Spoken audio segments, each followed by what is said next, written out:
call our meeting to order. Now, this is a regular meeting of the Montpelier City Council being called to order early because we're planning on a 30-minute session at the beginning to work on the city manager recruitment. We have everyone here, and what I will do is talk about our meeting logistics now, and then take up the other items, including approval of the agenda and general business and appearances after this session. So, welcome everybody. If the general rules and expectations are, if you're joining remotely, please change your name display to indicate your first and last name. Anyone who's going to speak, we would ask you to start by stating your name and where you live. We ask you to keep your questions or comments to 3 minutes. If you're speaking about a particular agenda item, we would like you to keep your comments germane to that topic. Anyone who wishes to speak must be called on by the mayor. Once you're called upon, you may make a statement or ask questions, but we generally do not engage in back and forth dialogue with the members of the public who come to see us. Anyone who speaks out of turn, discusses non-germane topics, or goes on too long may be interrupted and asked to adjust your behavior. And with that, we are on to the first agenda item, which is city manager recruitment, and we have Ian Coyle here from Academic Partners. So Ian, you want to take it away? Sure. Can everybody hear me okay? Thumbs up? All right. So thank you. Good to see you all again. Glad to be on the Zoom with you. I should follow directions. Ian Coyle, I'm located in New York, so I know I have longer than 3 minutes, but be mindful of your time here. Kind of get right to it. We have a couple of action items for the group to consider here for things that are just sort of hanging out there that need a consensus, opinion, and or direction to move forward with that are elements of the search. And we kind of have queued up and teed up, ready to roll, but sort of needing that final approval, and it's frankly not something I feel comfortable proceeding with on your behalf without knowing that I kind of have that consensus from you. So I don't want to make those decisions myself. But just to kind of set things in motion, we have the main questions relate to the public component and the public engagement component of the search process. So in your background information that was provided in consult with Tanya and also Evelyn and kind of dealing with Jack over these weeks, what this looks like is we've got questions on the public forum. So there was some question on the public forum as to timing. So the question is the timing of the public forum, gaining input beyond the public survey, which is going to be sort of simultaneous to this, with the emphasis being gaining these inputs sort of now in advance of the recruitment brochure actually hitting the street. So in case we want to use or garner any feedback in that public engagement session for purposes of amending in any way what goes out on the street to say what we're looking for the ideal characteristics, the city management profile, etc. Or do we want to not wait on the next, go live with the recruitment brochure as it is, still do that facilitated public forum, but for the purposes of a different type of use of that data or that feedback. So for example, use in the screening and vetting candidates from those resumes that are coming in. And so that's really the first question. So we would want consensus on the run of the forum for the purposes of gaining those inputs in advance to use for the brochure, or do we want to go live with the brochure and the recruitment and actually commence the recruitment now, and still do that forum, but use that data and those inputs for a different purpose? That's the question. Kevin. So I will go with the second one because I personally want to start our search right away. But I also know that public engagement and input are so important. So I will vote I will vote for the second one. Start the research and the brochure right away and have a public engagement session, and then use that input for the screening and also maybe to prepare interview questions. Anybody else have any thoughts? Carrie? I can see value in going both ways, but I think if we were able to logistically pull it off and do it right now before the brochure is finalized, I think that would be fantastic. Just to make sure that the public is giving us their input from the very, very, very beginning. And then if we may be able to, if we want to do another one, maybe we could, I don't know. But I think that starting off with a public process right at the very beginning, that's just an open meeting, people come in, tell us what you think, and then finalizing the brochure and sending it out. I want to get it going as fast as possible too, but I think I'd be more comfortable with bringing the public in as sooner rather than later. Well, there we go. Those are the two. Your directions as clear as it could be. Ian, I'll get you in just a second. Sal, Ian, do you have a thought of how close we are on the brochure? I know we all got it from you just the other day. Yeah, I mean, I think it certainly is going to be, one more round of people review that and feedback from you all, but very close to being able to press play and kind of go live with the improvements for sure. Yeah, and we're right there. That being said, I want to be as nimble and as responsive as I can be to all of you in terms of what that engagement portion is desired. So right now we only hear from two voices and we have to split, I understand that, but if indeed it's desired that we want to do it, and we have to do it again. And I should have, so I do want to hear a little more input on that, but I should have also said this. This is not the only mechanism that we have prepared for input. So we have a very good public website. I know it's been fantastic. We're working through that. The weekly updates, when the brochure is live, that'll be on there. What we plan for the public engagement component beyond what we're talking about right now, that'll be referenced on there. And then the survey which people will be able to take, which again is a little bit predicated on your answer to this first question, that will also be an element of this too. So there will be lots of touch points for public engagement. Thanks. Sal? Well, I prefer doing it earlier rather than later, but it sounded to me like Helen's option was a third option, that we send the brochure now as is, then we get the public input, and we use that.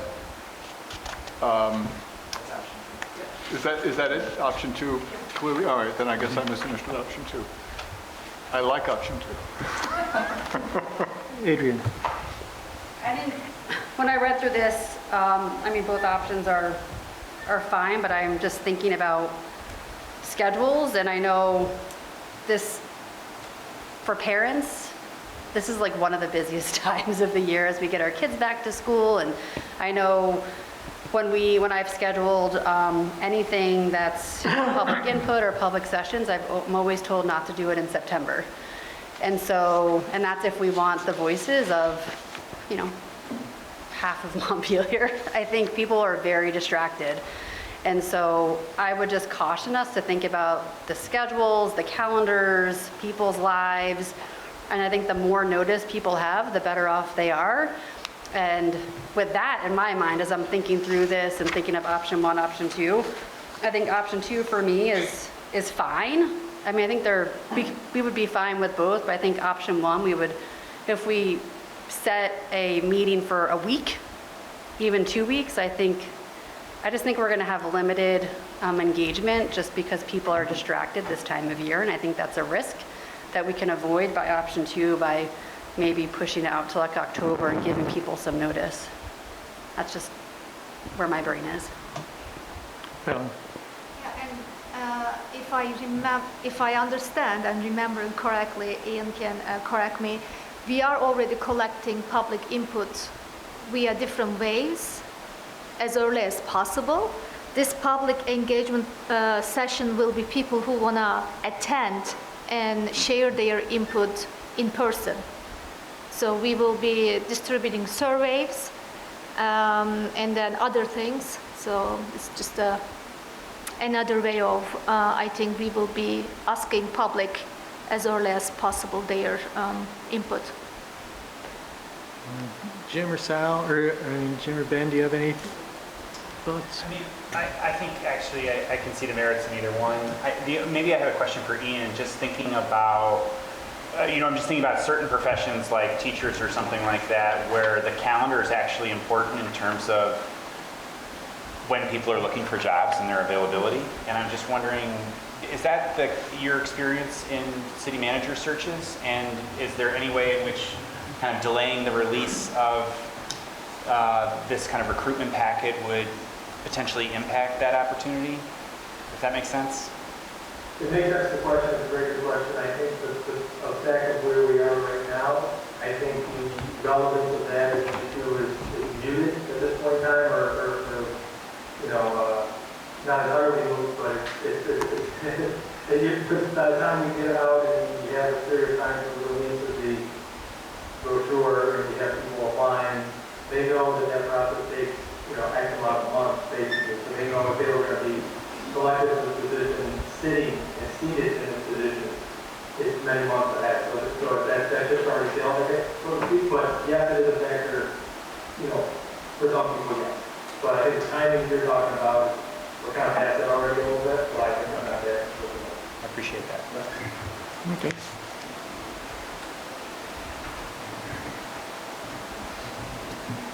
I guess if I had to state an opinion, I really appreciate, Carrie, the idea of we want to do it as early and often as possible. But the question is, ultimately, would that kind of public meeting materially impact the recruitment packet that would go out? And I actually feel really good about the recruitment packet right now. It's very broad. I think the public engagement actually will definitely help us winnow the candidates, or, I feel like it'll be very valuable in the selection process. But I do feel also a sense of urgency of let's get going. So I guess if I had to, I think I'd go option 2. How about we take a vote? Who favors option 1? Oh, option 1. All right, let's define the options. Do you want to motion that? Is that what Sure. Yeah, I move that we, the council, go with option 2. And by option 2, you mean finalize the brochure and get it out as soon as that can be done, and then subsequently do the public forum. And is there a second? Thank you. Okay, any more discussion? All those in favor signify by saying aye. Aye. Any opposed? All right. Decision made, Ian. There we go. Okay, thank you. Appreciate that. The next question is related to the stakeholder advisory panel that's been talked about and recommended in terms of the makeup of that, and then also their charge. So their duties, if you will. So wanted your thoughts on that. I put together a framework, I would call it a skeleton framework, and because the people and the players and the first down, 3 Ps, are really the folks that you know certainly better than I do, who might be good representatives for these various placements.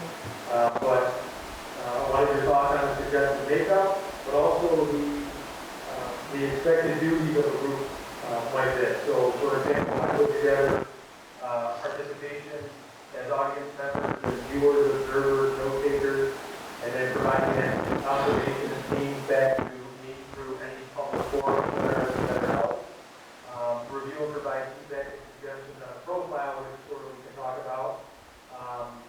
Participate in interviewing the finalists. I have participated in searches where there's a stakeholder group that does participate in some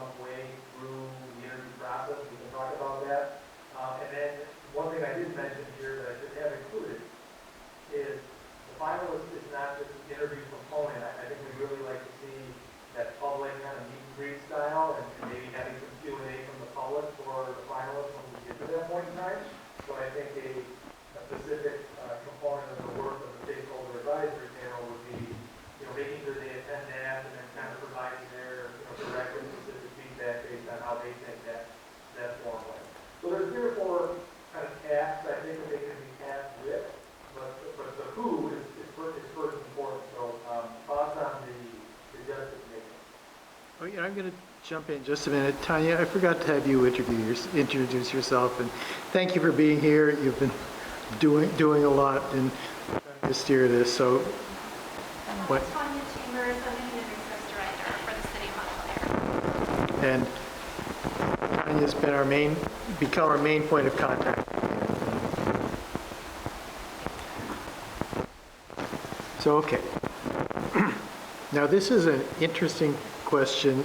At our last meeting, we were discussing, when we had a brief discussion before we realized this wasn't going to be a brief discussion on this topic, I started to hear a lot of people say, well, do we really need this stakeholder advisory panel? And so I'm not sure if all of the council members are on board with doing that. And so I think we should get that clarified before we go too much down this road. And so I'll just ask if there's anyone on reflection thinks we shouldn't do it or thinks we should do it. I feel pretty strongly that we should do this. Just for, I recognize that any of these people could just come to a general public forum and, provide input like everybody else. Like, I get that, but I think really having an identified stakeholder group, having them be able to talk amongst themselves, having them be able to really focus, recognizing that they've been asked to provide guidance and feedback, also recognizing that this is totally a council decision, right? But I really like the idea of getting people with very specific but diverse points of view that are important constituents that can really help us think about things that maybe we wouldn't otherwise know about. The other thing that I'll just say, and maybe this is, if nobody wants the advisory group, then this is mute, but I would also say, I would really like to see other city managers on this, maybe 2 city managers, and it's not that difficult to think about who are the city manager stars that probably aren't going to apply for this job. I wish they would. But, I think getting them to serve on this, I think would be really helpful in understanding, the importance of what we're looking for. Thanks. Adrian. I'll give the opposite side. I am against the advisory committee. I think it would have been a great idea if we decided not to go the route of hiring a consultant, because that would be their role to help guide us, have that professional structure, have those experts in the room to work side by side with the council. But we decided to go with a consultant who is helping guide us. Ian put together the survey, he's put together the recruitment packet, he's helping go through the resumes and filter them as a paid consultant. And I think there's still, I want to be very inclusive. I think the stakeholders, when I was thinking through this, not necessarily a group that, has to, be live in a room together to advise us, but I think one way for us to think about engaging them is to send the long survey that we completed. So not the short survey, Ian, that's in the packet that will be sent to the general public, but the one that we completed, which was pretty lengthy and in-depth. I think it would be nice to have this representative group fill out that long survey to get their input, to get their suggestions, to have that cohort of people who are experts, who are former managers, really specifically targeting their input in that way, rather than having a subgroup having to meet and coordinate those meetings and then provide input back to the council. I feel like it's an unnecessary layer of bureaucracy that we don't need, because it's our job to make this decision, and we did decide to spend money on a consultant to help guide us. So that's the other side where I'm thinking. Carrie. Yeah, so I was I have been dubious about this idea, which I realized was largely because it was unclear to me exactly what this group was going to do or what the purpose of it would be. So I think Ian has done a great job of laying out clearly what this group would do. They all seem like, it seems like a great use of a group of members of the public to me. So I think this is a really good idea and I think we should do it. I'm just thinking of all of the citizens of Montpelier I've talked to about the city manager process and how incredibly important it is to everybody I talk to that the public be involved in this. If this isn't a decision that a few people just kind of make on their own. And so ultimately it's a city council decision, but the more structure we can have to getting that public engagement, I think the better. So I like this. I have thoughts about the composition of it. I think there's some changes that I would make if we get to the point of talking about that. Helen? So I like the idea generally, but I am a little bit, how can I say, not sure how many people we can include. If you ask me, I have 20 people in my mind right now. And if each of us have that many, or even 5, then suddenly we have, 30, 40 people. And like the list we looked before, it was a good start, but it wasn't enough. So my concern is with the number. And if you have too big group, really we cannot get the result we wanted. If we have small group, then it won't be inclusive. So maybe Ian can talk to people we want to hear their input, or as suggested, we can send a very detailed survey to them. Then we can create like a focus group. But yeah, my only concern is whatever we do, it won't be inclusive. And like someone will be excluded unless we have the group 50 or 60 people, which is not reasonable. So that's why I think we need to find another way to have more inputs from stakeholders. Thanks. So, I like the idea, and generally, any misgivings I have about it have to do really with the understanding that the members of this group have with regard to the agency that they have in making the decision. I've been on the board for, a little over 2 years, even though it seems like a lifetime. And, there are a lot of things that the kinds of folks who are on this current list would be able to contribute that really, in my experience, it's not that broad yet. And I think it's important to have that kind of input. I think Pellin's right. We probably won't be able to get total representation, but I don't think we solve that problem by making a really large group. I think around 12 people is about right in my experience with these kinds of groups. Anything much over that becomes sort of inefficient. So I support the idea of the panel. I think it's important to get their charge right. Jim. I'm going to be totally different from all of you. First of all, 2 years is nothing, so I've done this for 12. So I'm elected to be a leader, and I'm prepared to be a leader in picking this. The only way, if we were going to have this group, I only want 2 types on it, either former councilors or mayors or city managers. Because I don't think anybody in the public, unless you've ever done this job, really has the understanding that people who have done it have. And so I'm not inclined to listen to somebody who hasn't been in politics as an elected leader, because it's kind of like, to me, being in a war. If you've never been in battle, you don't know anything about being in battle. So I don't really need a panel to help me out. I'm fully fine on making the decision myself. I do think what Adrian says is the other people can come to the forum like everybody else. That way nobody is missed out on being excluded. But I don't really need a panel to help me make a decision. My thinking about this is that I think this has to be a process that's open to the public and is very visibly and clearly open to the public. And the way I hear people commenting in other types of decisions, that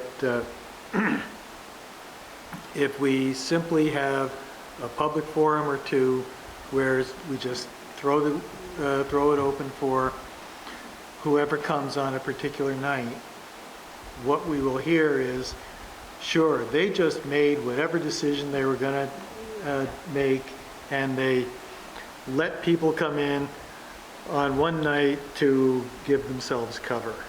And so that's a concern of mine. Another concern is that I do think that there are members of the public who have a lot of different kinds of experiences, because it's not just,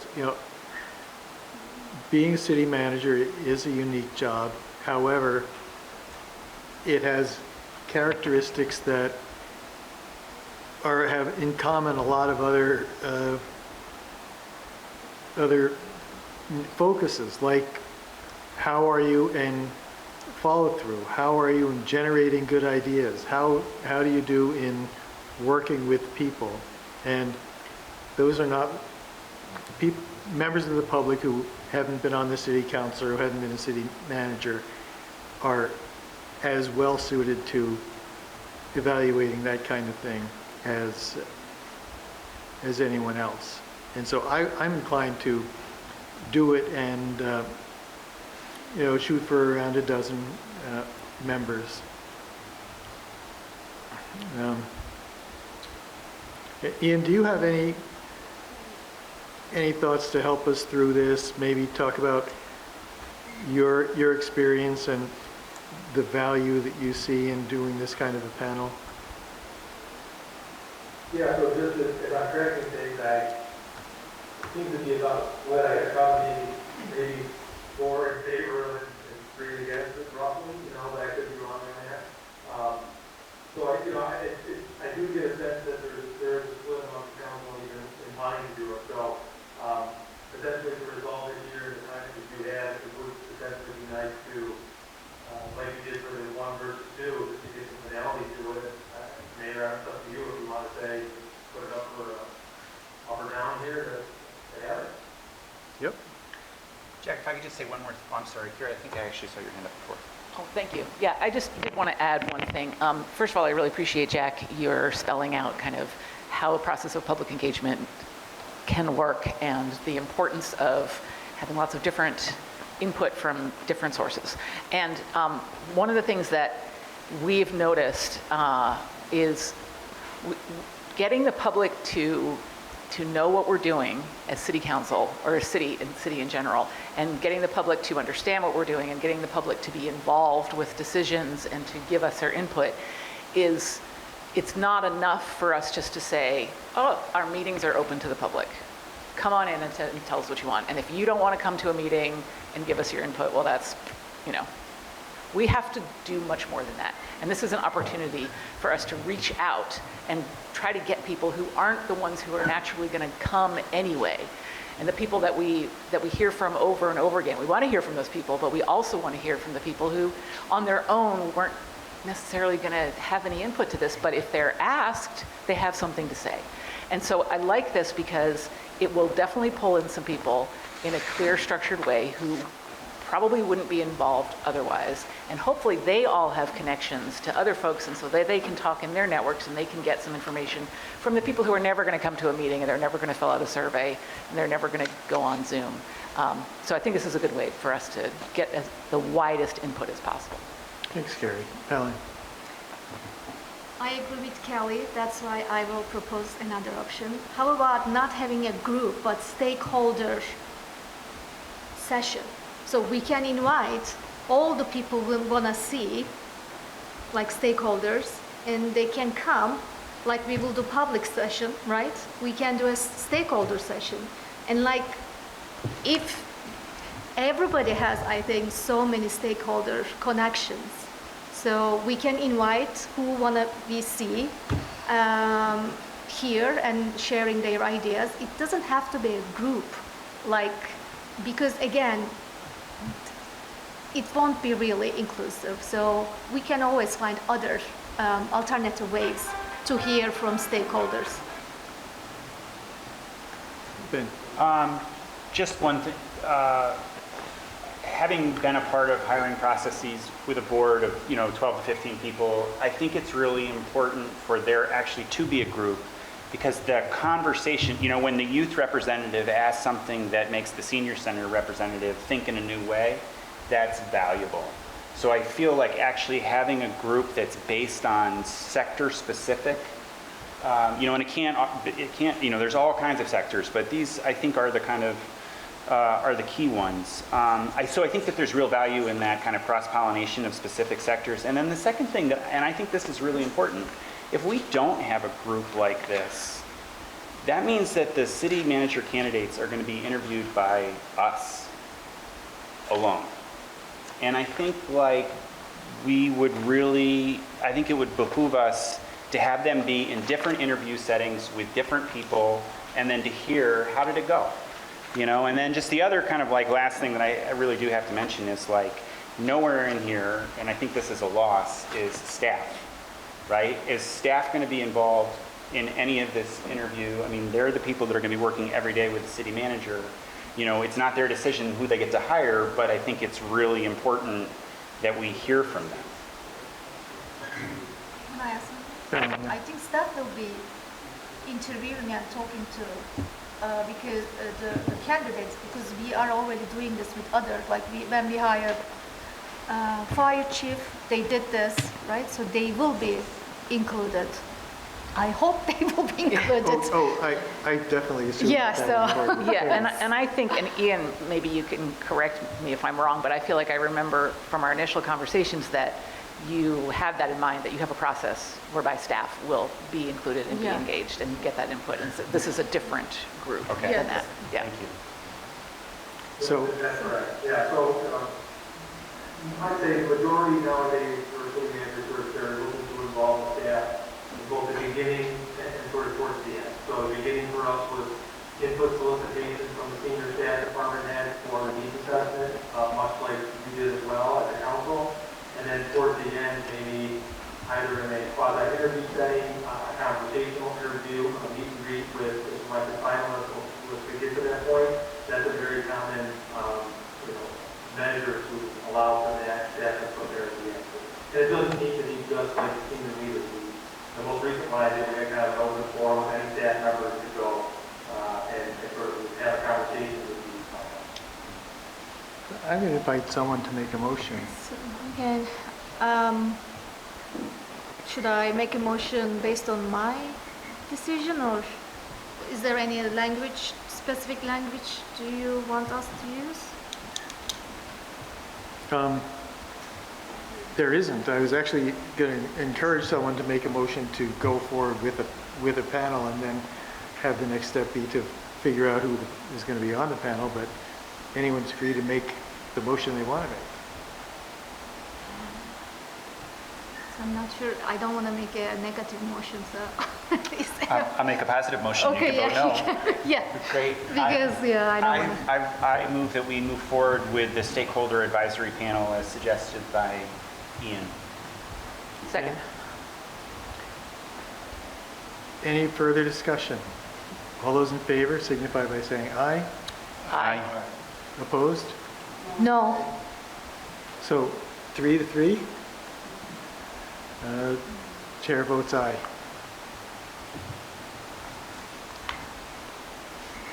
Can I say something? Yes.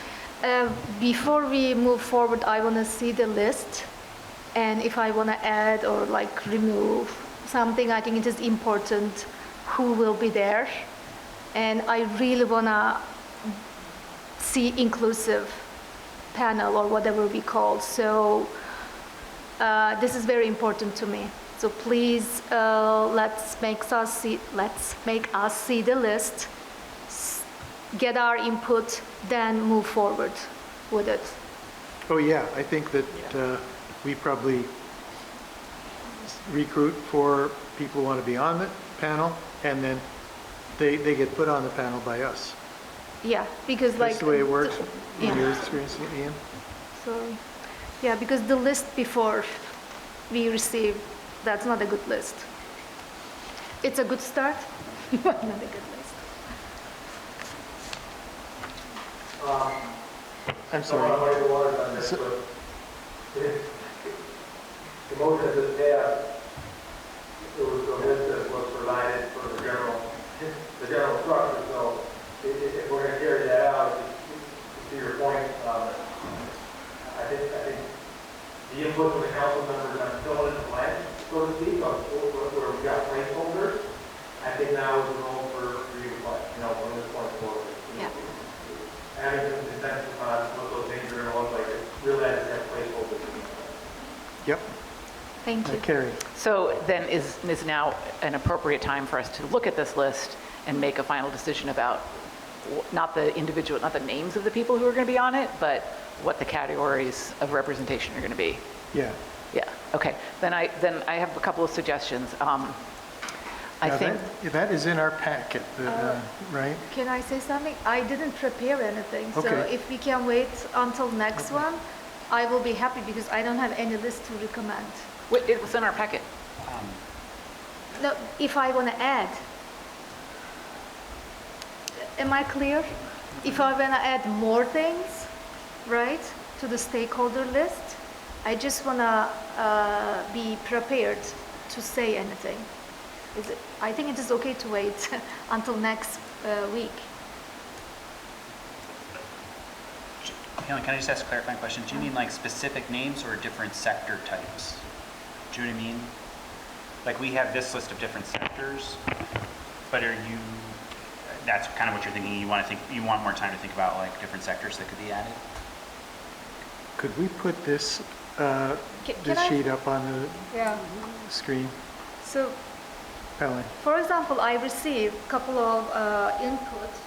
So why there is only one commission here? What about other committees city has? So what about their chairs? That's what I'm trying to say. Or, okay, you said youth. Is it middle school? Is it high school? Or you are talking about young adult, young college, but is a resident? So there are so many things. That's what I was saying. I just want to be a little bit more prepared. That's all. And I am checking other things. Yeah, again, in a general idea, I'm okay with it. But all the inputs I'm receiving, I need some time because I want to add more sectors here. Like there is no college representative here. There is no center, career center representative. No one is here. So I just want to add a couple of stakeholders like that. And I think it is very rational thing to ask. Carrie? Yeah, I also have several that I would like to add. This was in our packet and on our agenda as a decision that we would need to make tonight. I'm not sure we have time to do that. I'm not really sure where we are with the timing because we allowed half an hour for this whole thing. So it may be that we don't have time. This is probably a pretty meaty discussion of what this list should look like. So I guess that's my question to the mayor of, should we try to do this now or should we put it off, and what that will do, will that, slow down the whole entire process too much? I guess that's a question to Ian. I've got two thoughts. One is we set aside 30 minutes for this, and it's now 6:39, so we've gone beyond 30 minutes, which is not surprising. Two, we just decided earlier tonight to get the brochure out as soon as it's ready, which means that doing this, taking a little bit more time, probably won't delay us. Is that, and I'm looking to Ian to see if he agrees with that. That's correct. Okay, Yeah, great. I mean, I think, you've got consensus, via the majority vote here to proceed with a structure like this and to have this group in existence and to help you out through the process. So that's success in terms of getting that done. I know it was a split vote, but okay, we got that done. You can move forward, and it need not, it's okay if it's split. Because I think unless you want the stakeholder in this panel to participate somehow in the commentary that you didn't want with the public engagement portion, which I'm laughing, I don't think that you do. So as long as you don't, they have their charges, which can be still fleshed out and developed. They have their general makeup, which can be perfected, refined, and, who codified whoever you want in there. And that can wait till the next time you gather, for sure. Okay, that's fine. So we may have all we need tonight. Is that what you, But I believe there is one other thing on the agenda, which would be to approve the survey, the questions as written, so that we could get that out fairly quickly. So if the questions that are on the survey are to your liking, that would be what would go out fairly quickly. and Carrie, go ahead. I'm just going to go ahead and move that we approve the survey as it's been presented. Any discussion? All those in favor, signify by saying aye. Aye. Any opposed? Thanks, Carrie. Thanks, Tanya, for reminding us of that. All right. Jack, can we just get like a homework assignment maybe of like, how do we come into that next meeting? Like you want to bring your thing, like what can we do to make sure that the next time we have this conversation, it's as productive as possible and efficient? Well, that's a good question. We have a list of people that Ian indicated would be a good selection. We might have, and I think that adds up to about 11 people. I would encourage everyone to look at this, maybe thinking about that list in terms of people who you think would be good people to invite. But keeping in mind that if we get more than a dozen or so, it'll be kind of unwieldy. And so be prepared to decide on the makeup of the committee, not the individual people, but the categories by next time. Okay, so the next time we're going to decide on the categories, not necessarily the people. Right. Great, thank you. All right. Can I just make one more set of concluding comments here, Mayor? Yep. So just to kind of takeaways and wrap ups. So the forum, we'll look to schedule out a little bit. It doesn't necessarily need to take place before, but we still want to do it. So I'll put some kind of meat on the bones. Adrian, you had mentioned maybe like October or something like that, where you get through the back to school kind of a rush. Whatever that looks like, I can kind of start putting that together, suggest some dates so we have enough lead time to let the public know that that's happening. Survey can be live, concurrent to the process, so we'll get some good feedback there. The brochure. What I'd like to suggest is, if it's okay with everyone, potentially just having comments from any one of you going directly to me on anything you see in there, and maybe provide a deadline for that. Would that be appropriate? Yep. What works for you? 1 week? Yeah, I'm gonna say, would a deadline by, next Friday potentially be okay? Enough Fine. time for you to directly just contact me with any feedback, edits, refinements, suggestions that you might have? Now, Stuff to augment, whatever. different people mean different things when they say next. Do you mean Friday, September 5th? Yeah. Oh, I mean a week from this Friday. How about that? Whatever date looks like that. Good. So That September. would be 12th. the 5th of September. Yep. Is that enough time? Great. Kate. Thanks, everybody, and thanks, Ian. We'll move on to the next Thank you. the scheduled programming. Thank you, Ian. Thanks for coming. I appreciate your inputs. Thank you, everyone. Thanks, Tanya. Thanks, All right. Tanya. Next up, we have approving the agenda. Is everybody satisfied with the agenda as proposed? We'll talk about the consent agenda in a moment, but hearing no proposals to change it, I'll consider the agenda approved. Next, we have general business and appearances. This is an opportunity for any member of the public to address the council on any topic that is not on tonight's agenda. We ask you to raise your hand and limit your comments to 5 minutes. And I'll see if there's anyone in the room who'd like to be heard. And I'm checking to see if there's anyone. Okay, there's someone in the back who wanted to be heard. Come on up to the front, please.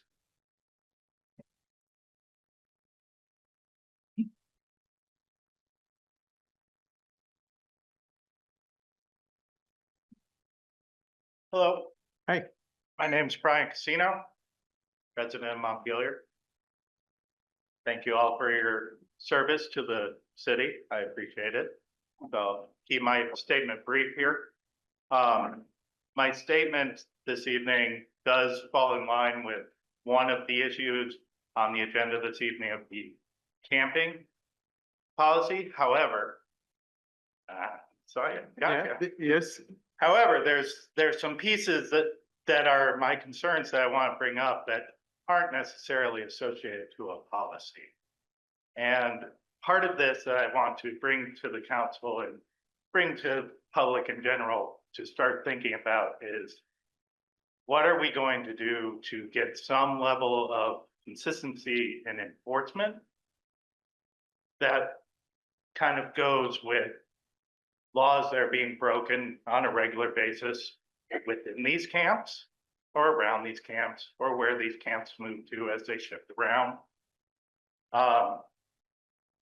It is a consistent issue of drug usage. We have laws for that. There's enforcement for that. Assault, verbal or otherwise, there's laws for that. Right? Yes. So I feel like there's a lot of discussion around the encampment issues, homelessness, and things of these natures, but there needs to be more of a focus of how do we bring some level of responsibility back to the community and safety level for the community members. So I ask you all to take that into consideration. Consistent enforcement and following a simple path of these are how we are going to enforce and keep our citizens safe. And then utilizing, there's a lot of capabilities for setting up organizations, boards, decisions, side things to try to come up with ideas. It's all great. But at the end of the day, there are organizations in existence such as Good Samaritan, things like that, that have the parts and pieces in place to be able to address some of these issues for folks who want the help. And there is a lot of organizations and a lot in this state. It's one of the reasons I like them. There's a lot of help out there for people who want it. There's a lot of people right now that show they don't want to be part of a society, don't want to be part of a community, and don't necessarily want it. So I just wanted to, as a member of the public, come down here. I made a statement to Ben and Adrian that I sent via an email because I couldn't make it, because as Adrian was saying earlier, a lot of us have families, kids. This is a meeting that happens on 6:30 on a school night. This was the first day of school.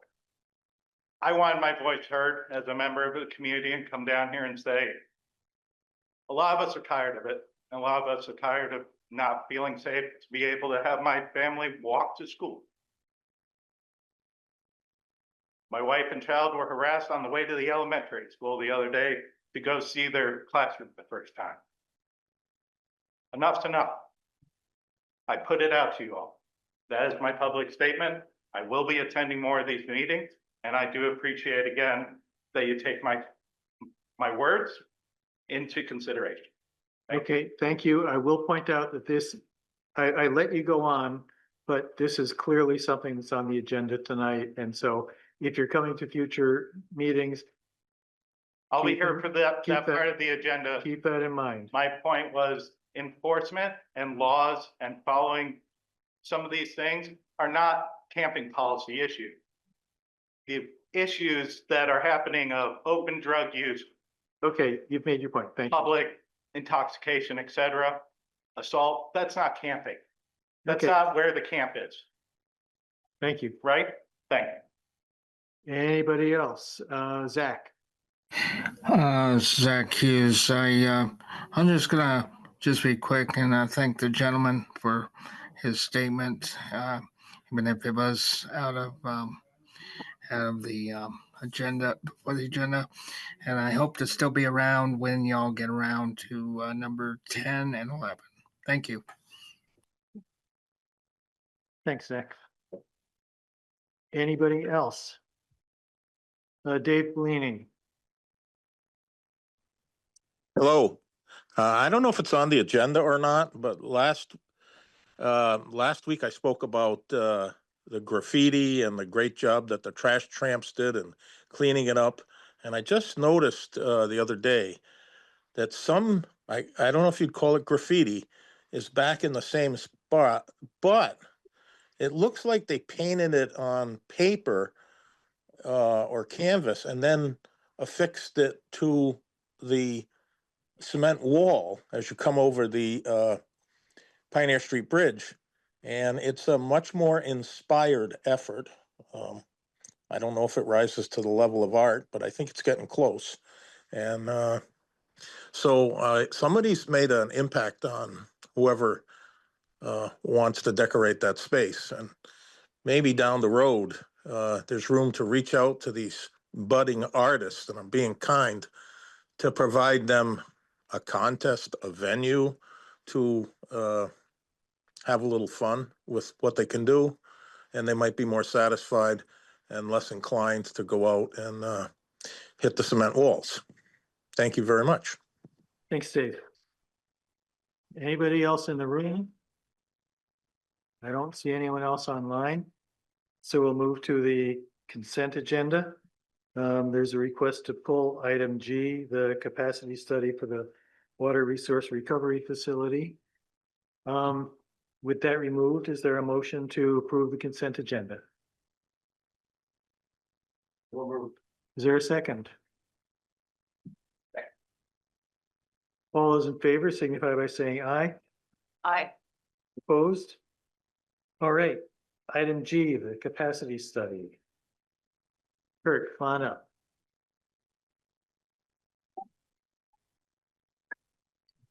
Kurt Monica, Director of Public Works.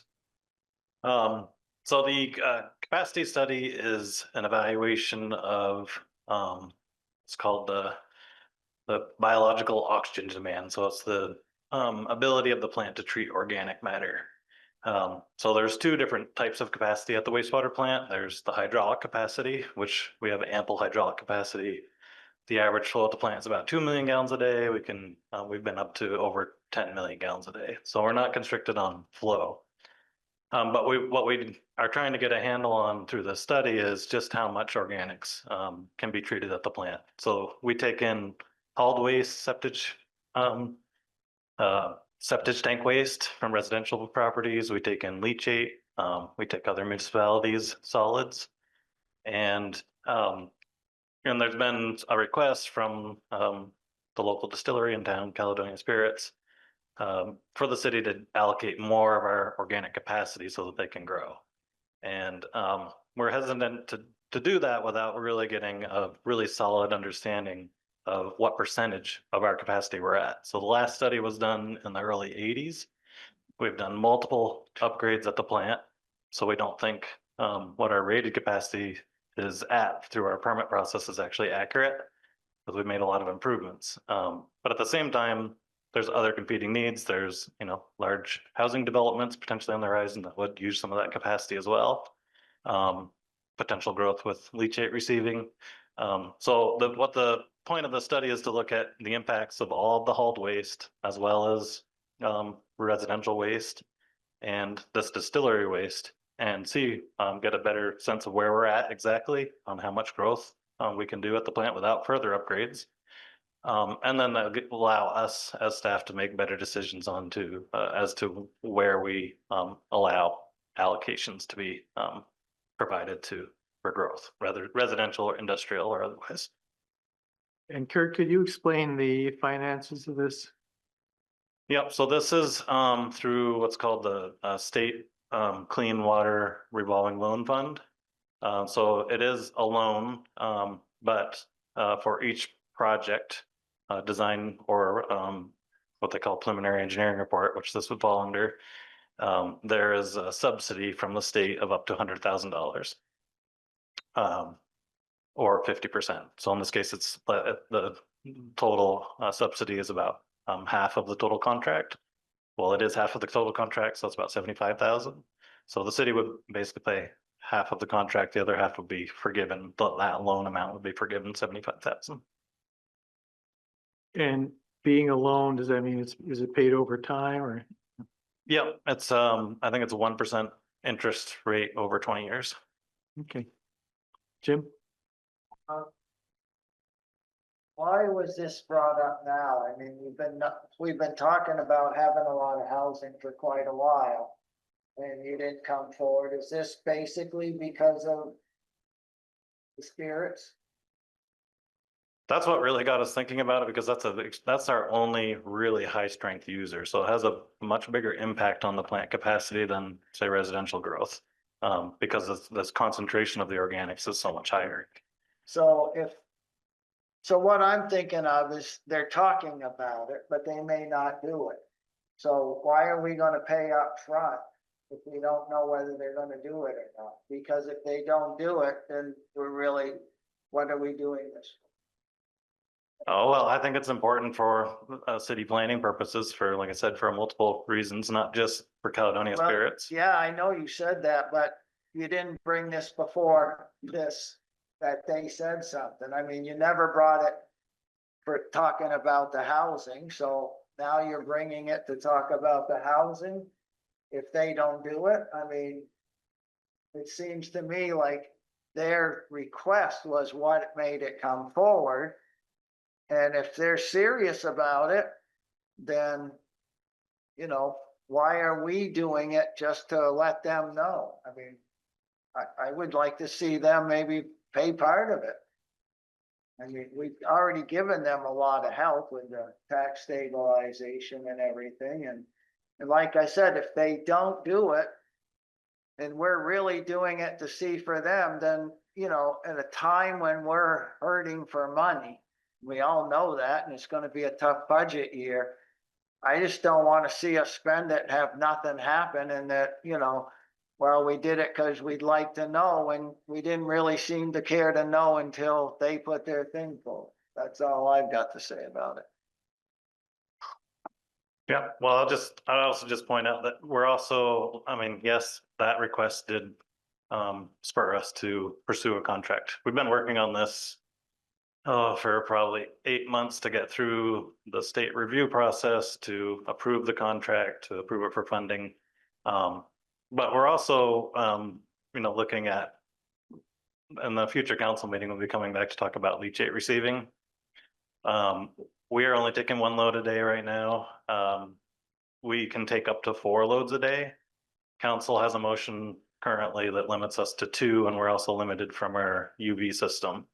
The UV system is going to get upgraded in the next project, which will then allow us to take up to 4 through the UV capacity, but we need to look at the organic capacity as well. So it's really not specific to the Caledonia request. That's kind of what really got us, thinking about this and making it a priority for advancing.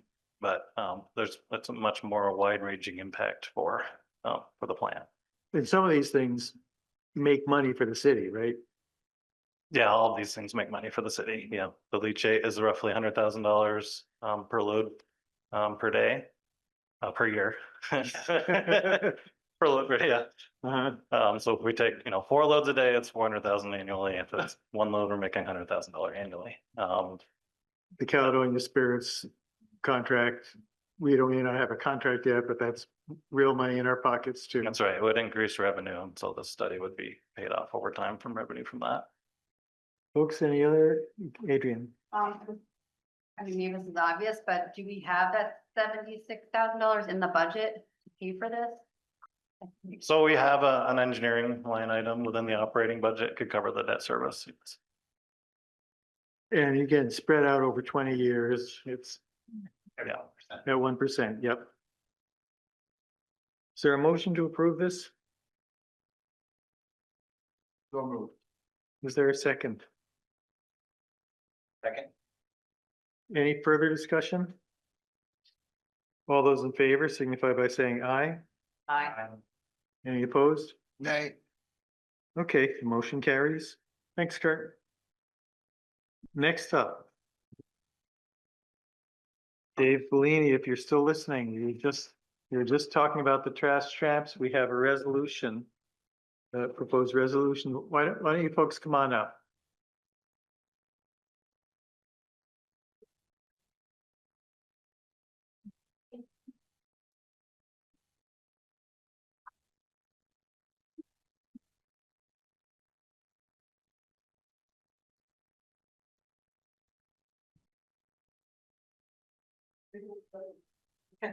Why don't you just come on up to the table and have you all introduce yourselves.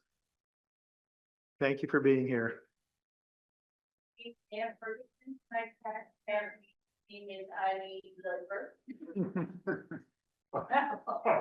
Sue. Sue, I'm sanitation Sue. And also Sue, I'm known as I'm Sue Schultz and my friend name is Andy. Don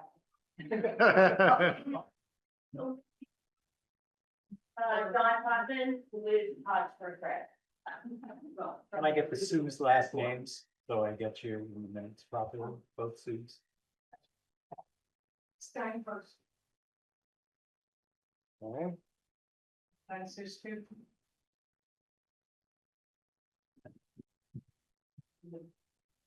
Yep.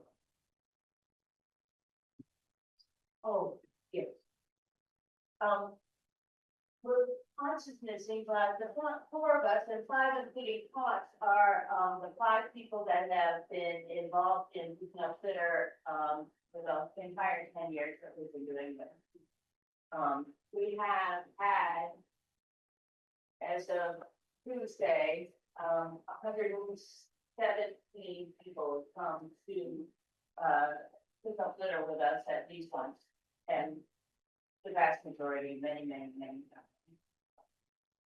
So it's really blessed to have such great support from all the grants, and we also are thrilled to have the support from the senior center for having a place to store all our supplies, and the city has been very supportive of us as Sue here is demonstrating the best that we're giving this to us by the city.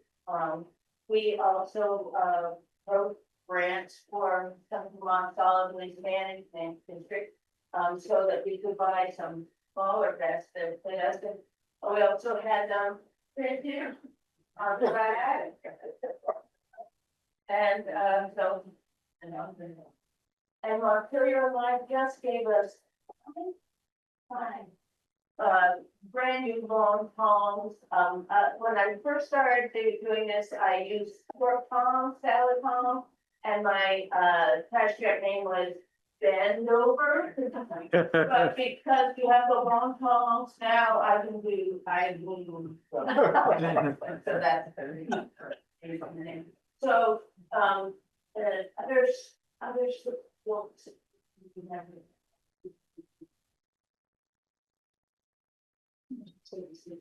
Yeah. Yeah. Oh, and the chance of a lifetime to win our first place in the 2017 4th of July parade, 3rd July. where we got the Green Award and we got $1,000, which we used to purchase 9 sidewalk butlers that you'll find around town. Hopefully, some of them will sing, some have been damaged, but anyway, for people to put their butts in. And we do have a pair of tramps that are working to paint the cans and put stickers on that we've been putting around town for people to put butts in. Unfortunately, many people are using them for trash because we lost so many trash receptacles in the flood that they're using them for that instead. So. Now, I recall years ago that you were keeping track of the total volume of cigarette butts. Are you still doing that? Yes, yes. It's that the cigarette filters are recyclable. And there's a company in New Jersey that cleans out all the tobacco and paper and it gets the filters, the fiberglass filters down into little tiny plastic pellets, which they melt and mix with wood fiber and make fresh setting. And so we have a volunteer that sends out all the butts that we collect. And so initially I started measuring them and that got really old. And I got really good at estimating how many we had collected on a Tuesday. And you know, I would estimate and then I would write down the smaller number so I would not be just exaggerating the numbers. And so because of that, we know that we've collected at least 1 million cigarette butts that would have gone into the rivers and polluted the rivers. And any butt that lands on the street or on the sidewalk gets washed into the rivers when we have rain. And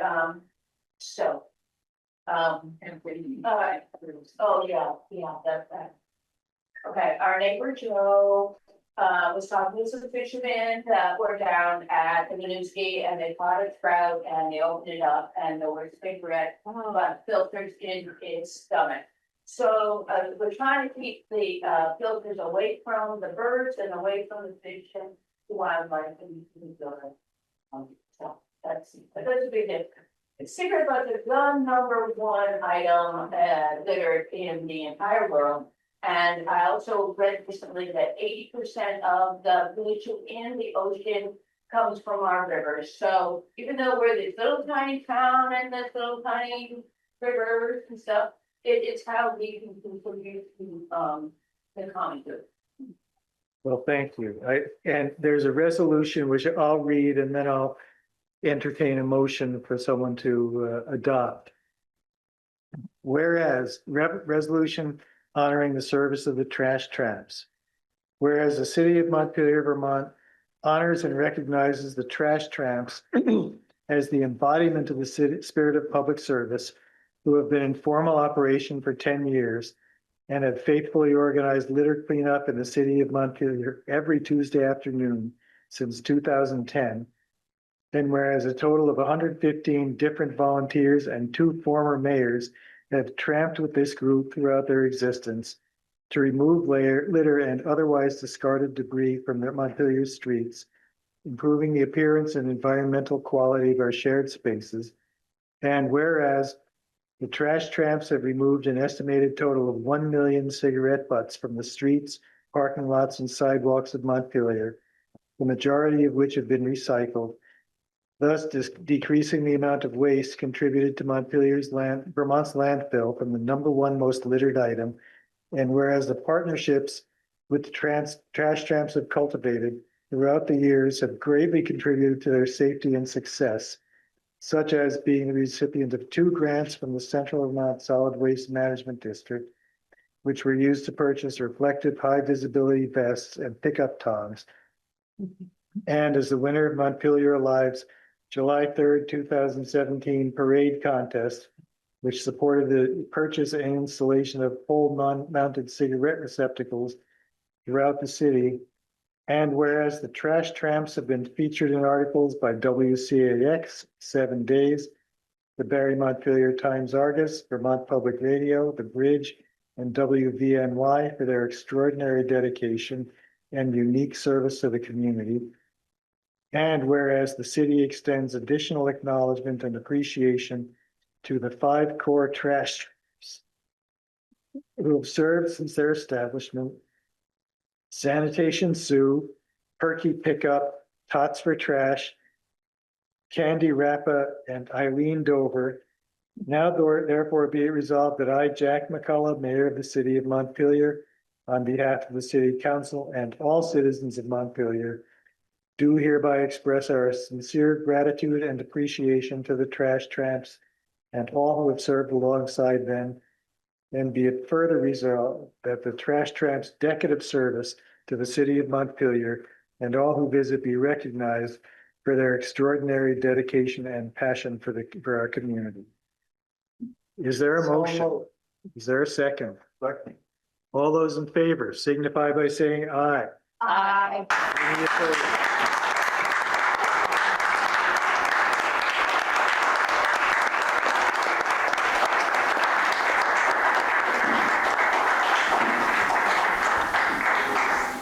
So don't go anywhere. That's 2018, not 2000. Okay.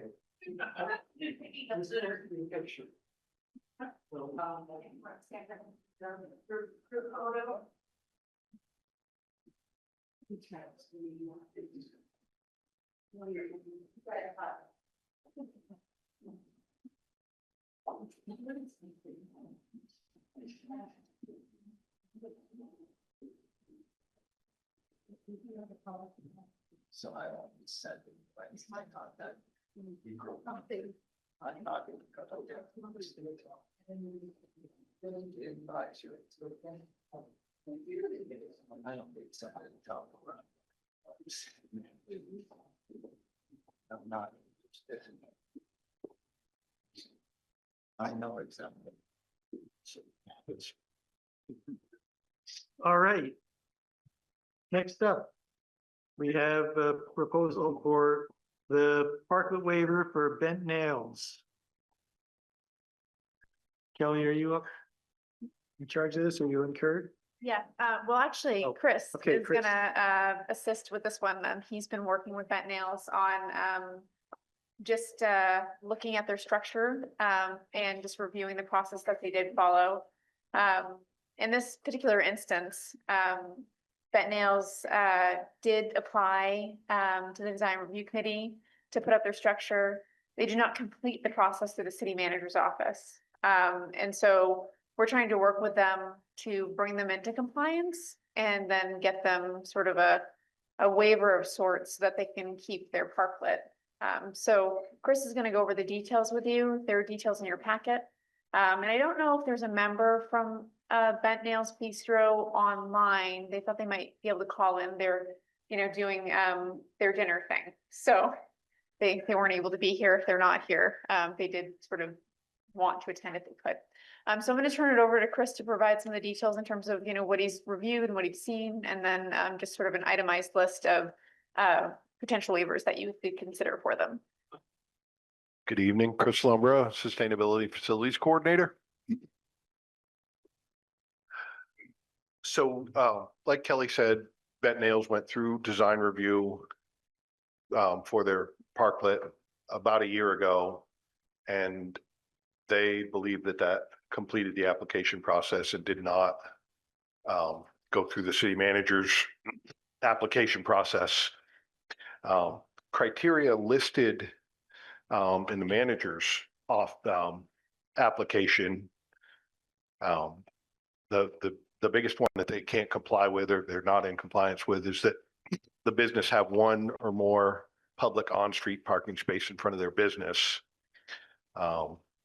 Says parklets can be used as an accessory structure for nearby business or businesses, not used for standalone place of business. They're in compliance with that. Shall not unreasonably impede delivery and curbside pickup locations for other nearby businesses. This was flagged by Chief Nordenson in his review of this. The amount of disruption is somewhat subjective on this, but the parklet does exist in a no parking zone in front of Bentnails Bistro instead of, in case anyone hasn't been by to see it, that is a delivery spot. Shall not be in a space that will interfere with the ability of emergency services to provide effective response to buildings or to the parklet in the event of an emergency. I've had a discussion with Chief Libby about this, and he's had the duty crew go over with their truck.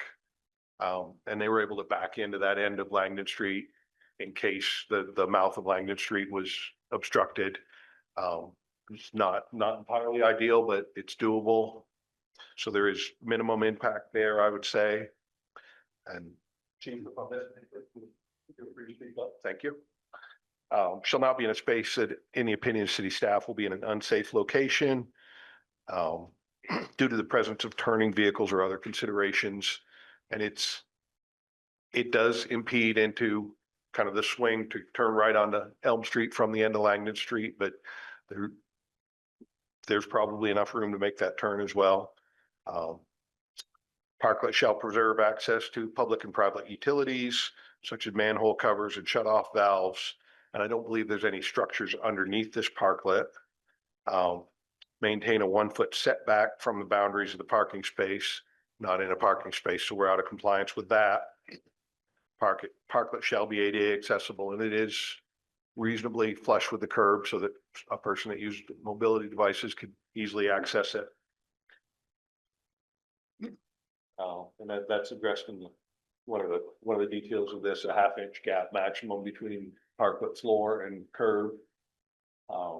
Design shall ensure good traffic and pedestrian visibility, especially near crosswalks and intersections.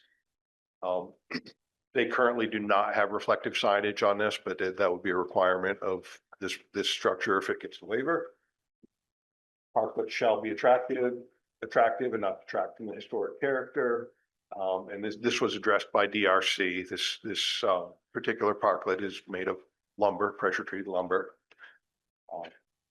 And parklets must follow river hazard regulations, which it has. And so here's one that says it does not. Okay, I'm sorry, Mike. Thank you. Parklet shall maintain paths of water drainage from center line of road and along the curb to any storm drain inlet, and it does currently obstruct the water flow along the curb, so that would have to be modified in some way. It shall enhance the pedestrian experience downtown by providing places for activities on the commercial streets of the city, amenities such as lights, speakers, umbrellas, and the like shall be provided and used in such a manner as to enhance the experience of those using the parklet, but also those passing by. So the issues with it is that it does currently block the gutter. It's not adequately anchored against flotation. It's missing visible signage, and I was mistaken about the fact that there was not a river hazard permit in place for this. I thought that had gone along with DRB, but my bad. And then in the lead up to this, we had discussion mainly by email among public safety, public works, interested parties, and a few things were flagged on there, and I think they're on the cover sheet as well, that it's not 20 feet from the crosswalk. And while I didn't go over and measure it, it's very close to being 20 feet from the crosswalk. It doesn't show well in the picture that was attached to that email. So it could be maybe shifted less than a foot, if anything, and I will go measure that and make sure. It does block the gutter. It does have some impact on deliveries, at least to Bentnails Bistro.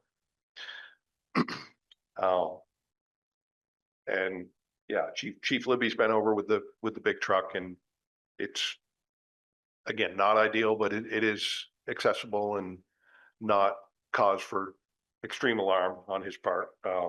It is in a no parking zone.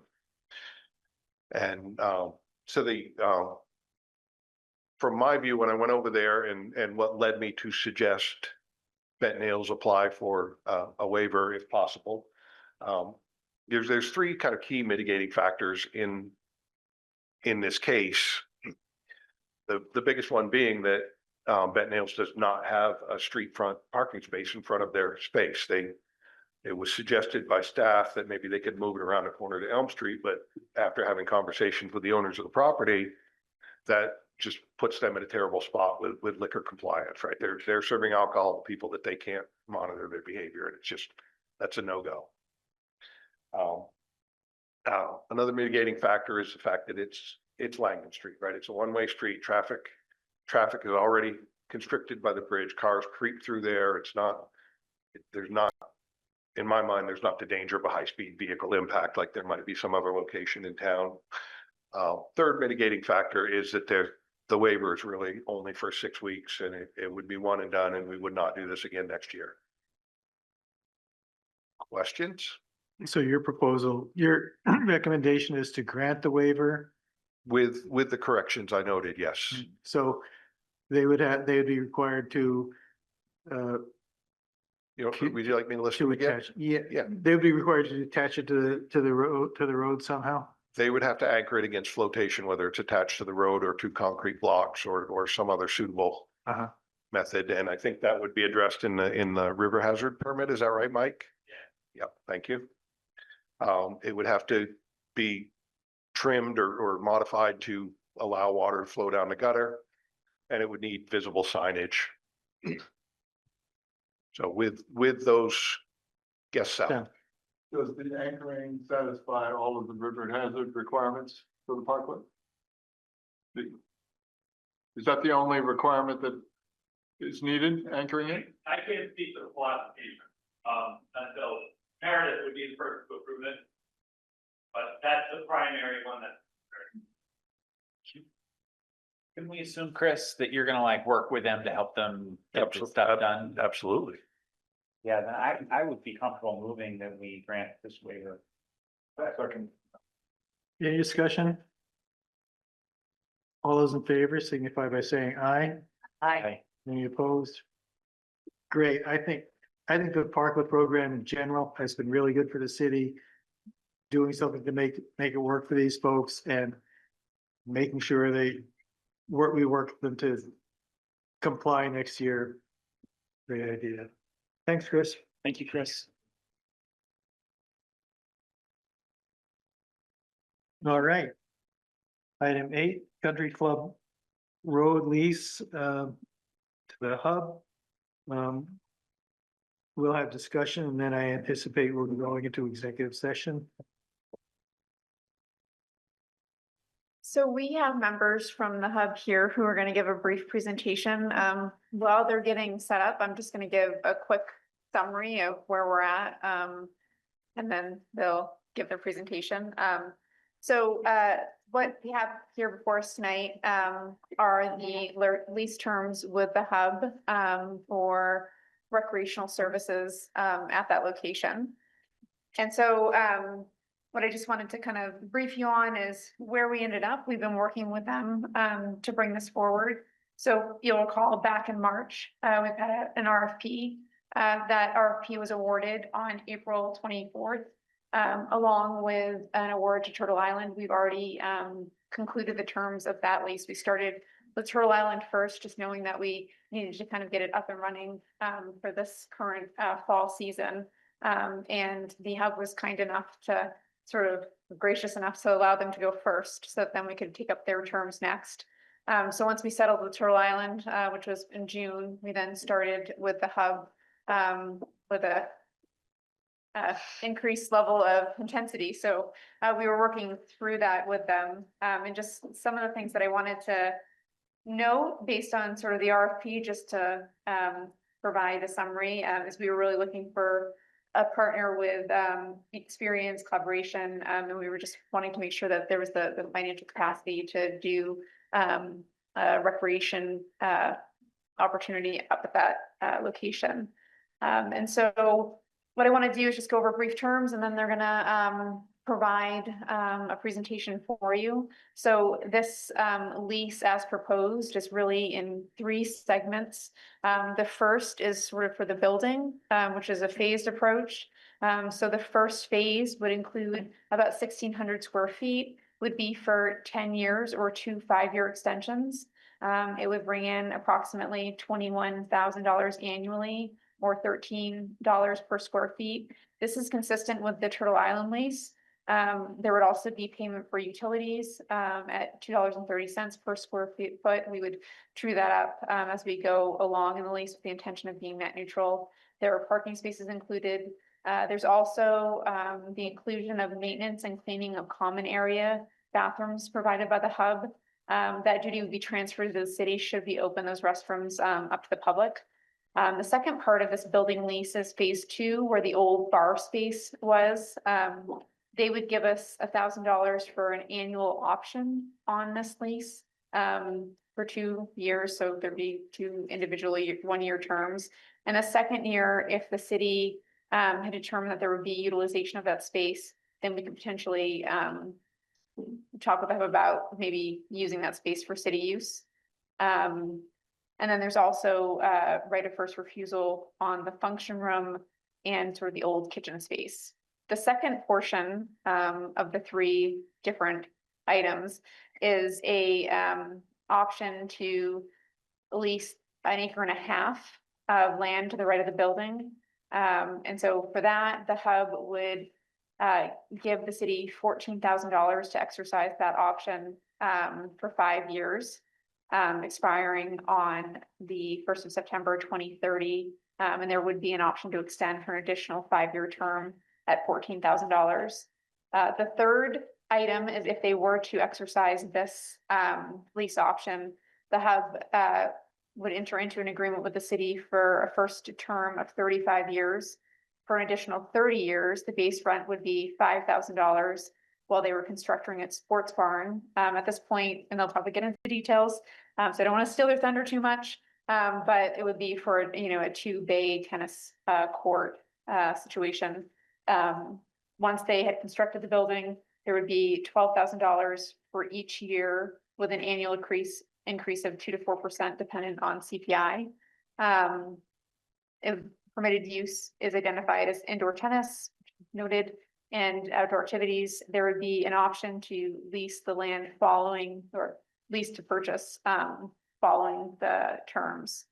What I do want to note is with the ground lease, there are a few items that we would still want to work through just to kind of fine tune a little bit. And so for tonight, really what we're looking at is all of these leases, taking this information in and considering where you want to go with it. If you should decide that you do want to advance, we are currently running this through legal counsel as it stands. And so we would probably do a final review and bring those cleaned up lease terms to you at the next meeting on the 10th of September. So with that, I'm going to hand it over to the hub and have them give their presentation. And then following their presentation, as the mayor mentioned, we'll enter executive session.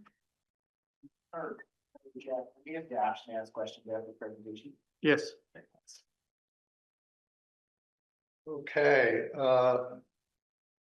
I'm Nat Winthrop. I think you all know me. I'm now chair of the hub.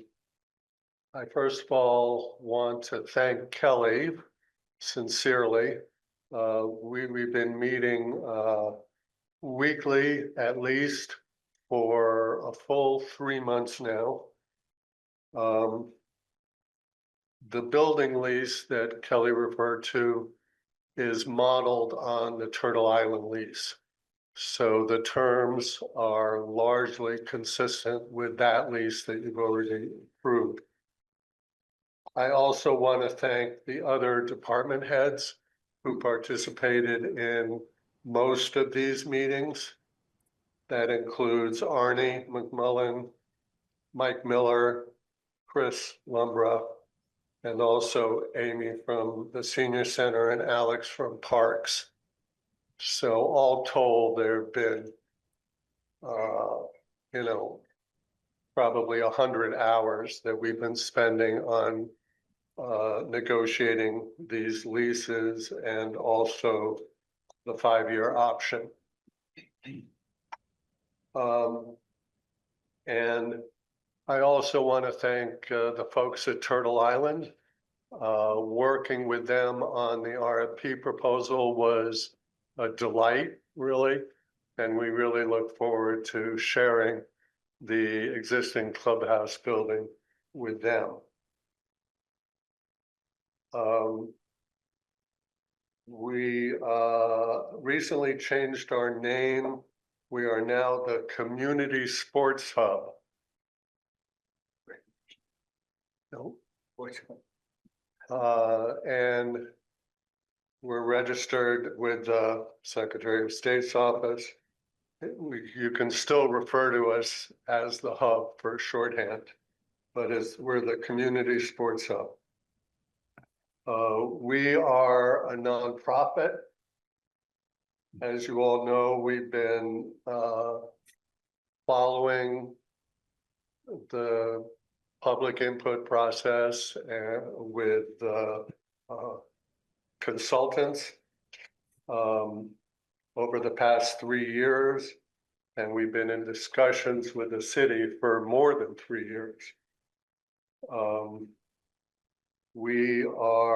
Our board members are all local, and we're all community-minded volunteers who have spent hundreds and hundreds of hours on getting the project to this point over the past 4 years. And our mission on the screen is to provide a safe, vibrant, equitable, and inclusive space for intergenerational leisure activities and recreational programs that enhance and promote the social and physical well-being of Central Vermont residents. Now, John will provide a little brief historical context.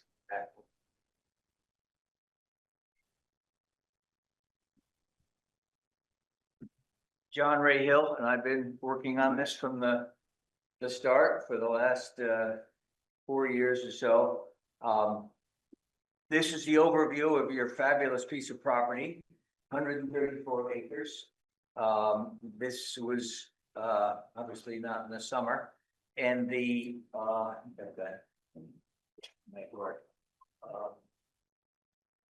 this is the Elks building, this white square, and the white rectangle would be phase 1 and phase 2 of our proposed hub building. And the green around it, which allows us to build it and maintain it, it would be the 1.5 acres out of the 134 that we do it for a land lease on. Okay. When we first proposed this idea, this was Pete Bravellini owned the land, and he said, sure, we can share facilities in the Elks Club, and you can we'll lease you this land. We showed it to the city, and they got pretty excited about it. They were planning wrestling with Elms, with the Barry Street facility, but also planning a new facility down by the tennis courts, swimming pool. And when they saw this, they certainly saw some of the advantages of this site. And so soon thereafter, we talked a little bit about sharing and not duplicating uses. Their facility that they had very preliminary drawings on had 1 tennis court. And we said, well, they're going to do tennis courts, then no problem. The city does tennis courts. So we agreed that we would do better if we cooperated than if we tried to duplicate. We supported the bond because we didn't want to run the whole site, and we thought that would be great. It's an amazing piece of property. We have our 200 tennis members First and Fitness at the time, we rallied and said, you gotta get behind this. This thing is, got real potential. We were thrilled that the bond vote passed, and soon thereafter, the city put out an RFP for a master plan, which was the right thing to do. And White and Burke was hired and went through an extensive process of getting public input on various aspects of what are we going to do with this piece of property. The two sheets on the left are out of the final report. But one of the things that they got input on is, since it's a property that has, you know, a lot of acreage, what should we do there? Should it be housing? Should it be recreation, or should it be a mix? And they voted. They had, you know, votes and tallies and whatnot, and the winning idea, supported by the majority of the public, was to have a mix. What I wanted to show you here was that in all of the options which considered recreation, the buildings, the indoor facilities, all centered around the existing Elks building in all the options. So one of these was represented our thoughts on where the hub would be, and we were talking with the rec department about what their needs and how they might also be part of this hub that was, where you had a single entrance and could go here or there. So we've been very consistent about our plans, and there was lots of consideration for the idea of putting them all down at the beginning was sort of codified by that public process. This is a close-up of that area with the dotted line. You see the dotted line is our 1.5 acres, and this is phase one. A lot's happened in 4 years, not all good. The interest rates have not gone down. The costs between then and now have about doubled. So our $3 million forecourt facility is now cut in half, so we can afford to do it. The grant climate, as you all know, is not favorable and doesn't look favorable. So we've got a challenge to do, but we think that getting a start on it is going to work fine.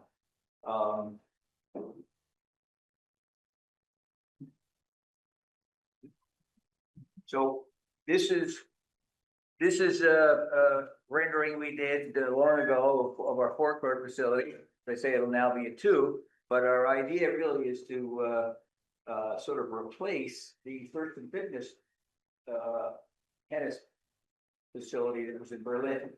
That 4 years ago, they sold the Green Mountain Community Fitness, and they had a different business plan. And we realized right away that if we're going to be losing this wonderful opportunity during the winter, that we're going to have to make plans for something else. So what we would be doing here is really replacing that facility, very close in size, with a similar facility, but bringing it to Montpelier. One of the things that people should know is that tennis is thriving nationally, growing faster than it's ever grown. And, you know, Montpelier has a wonderful program with Scott in the summer. People have seen the young kids playing tennis outside. It's a joy. The high schools are missing very much the ability to get a head start on their seasons, and that's really had a negative impact on the attendance of these sports teams, which is really sad. Barry is, I think they dropped their tennis team, and if you can't practice before the first match, it's hard to compete. And Montpelier and U32 have been very competitive in the past. So our high schools are really clamoring for this. And this building would be for more than tennis. It would be for youth clinics. It would capital. We had a lot of discussion with Capital Soccer, which is still using the single court they have now up at Green Mountain, but that's going to shrink. We were down to the point of deciding what part of the day Capital Soccer would use it and trying to work that out to help us pay for it. And we were talking about how to try to get a turf material on the floor that would suit them as well.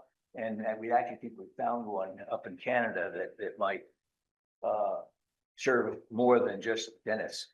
This is a rendering we did some time ago, but after we partnered with Turtle Island, their parking lot's wrong in the sense that now Turtle Island is going to take that space and use it for their own outdoor activities, which we think is going to be great. But that gives you an idea of the scale of the building.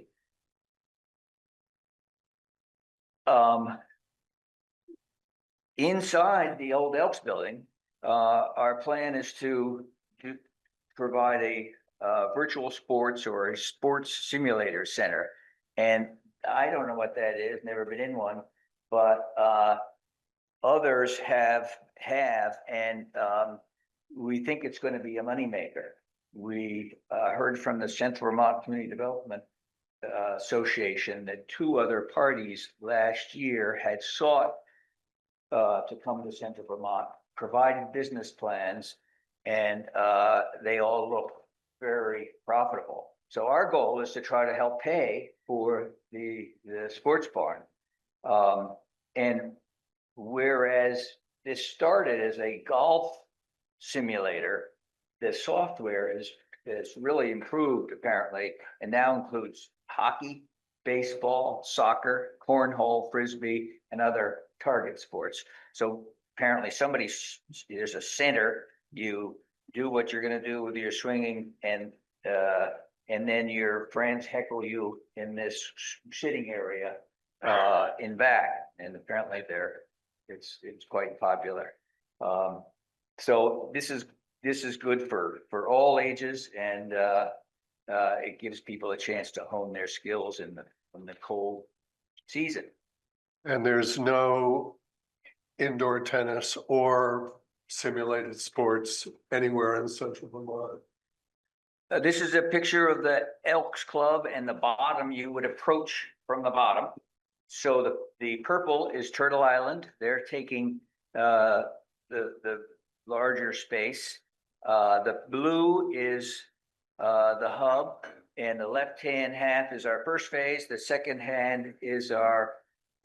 of that light blue would be the expansion. First phase would be creating 2 virtual sports bays, and it includes a snack bar, which is going to be small at the beginning, but we think it's going to be a huge addition to that, to anybody who's up there, and it would serve not only people at the virtual sports, but the cross Nordic skiers, the frisbee people, Turtle Island parents staff have said, oh, good, we would frequent that. And so we think it's a small addition, but going to be a real positive addition. The white area on the left-hand side is, as Kelly said, the city talked about wanting to reserve a presence up there, which would be great. And so that is city space. This is the showers that were recently built, and those hopefully will be put into use. And this is the existing bathroom, which we have offered to both maintain and patrol, which is a biggie, because the city doesn't want to be in the business of keeping the public out. So we would have people coming through our space in order to use the bathroom. But we think that snack bar is going to be a great addition to the activity up there. One of the things that I think is going to be nice is that daycare is obviously a early in the day activity, And in the short term, this is going to be a much longer into the evening activity. And when the sports barn is off to the right, that's also going to extend the activity at that facility much, through the day and evening. And there's nothing better than having it busy. I go back to this close-up. One thing that's been fun is that there's been a lot of ideas for, oh, you're building a building, how about? And not only talking to Capital Soccer long ago, but recently there's been interest in putting a rock climbing wall inside, which we think will be fairly easy, won't take up much space. We think any activity is good activity that brings more people to here. And I should say that none of these things that we're considering either are in conflict or limit what the city's going to do. We would look forward to the time when the city decides what they need to have for enclosed space, but this doesn't preclude any of that, be it downtown, that this has been discussed about should it be downtown or not. This is not going to duplicate, and it will just be a way to start some activity up there. Even the area outside the building, during the first phase, there'd be some area here that isn't used, and there's a little area there. There've been some ideas for shuffleboard, platform tennis, maybe some golf practice cages, and we think that those are small things, but it would have a big impact. All adding vitality to this site in the recreation department. Montpelier has amazing summer rec facilities, but is definitely lacking in winter facilities if you don't play hockey or ski. So our focus is really to try to get that year-round recreation center going. Okay. So the benefits to the city. We will be paying rent starting soon if these leases are approved. We intend to open the simulated sports operation early winter, this calendar year. And then Kelly mentioned we're paying $14,000 for the option to later enter into a land lease for 1.5 acres. And assuming we exercise that option, she also mentioned we'll be paying $1,000 a month to start, plus regular increases year by year after that. So it's a revenue generator for the city, and there is zero cost to taxpayers. John's mentioned that our mostly indoor activities will not compete with any facilities or amenities that the city offers. And we will continue consulting with and communicating with the rec department to make sure that we're not duplicating each other's efforts. We're also open to the public. We will have memberships, but people are welcome to play either tennis or virtual sports on a daily basis. And we'll be offering discounted passes to the city rec department for them to pass along to low and middle income city residents. John mentioned the snack bar. We currently are talking to Vince and Vanya Murato, I think. I think they may be online if you have any questions of them. They used to run the Hippie Chickpea on Elm Street before they got flooded out. And they intend to provide a sort of grab and go selection of healthy foods and non-alcoholic beverages up there as soon as we open the simulated sports operation. In the long term, it's their hope, just as it was with Three Penny Tap a couple of years ago, to eventually expand and have a full-service restaurant that will service all the new residents who inhabit the housing up there. Our schedule is, as Nat says, we're gonna start with the virtual golf, virtual sports renovations. And we have quite a challenge ahead of us in terms of fundraising and getting grants, as you can imagine.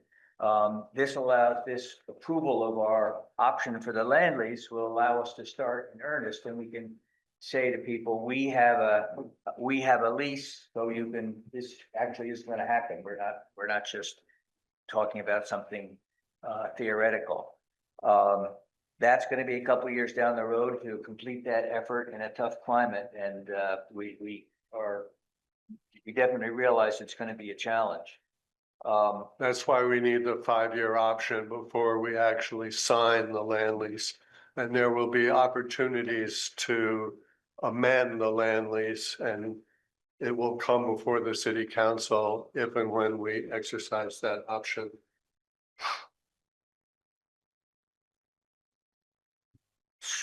I think that is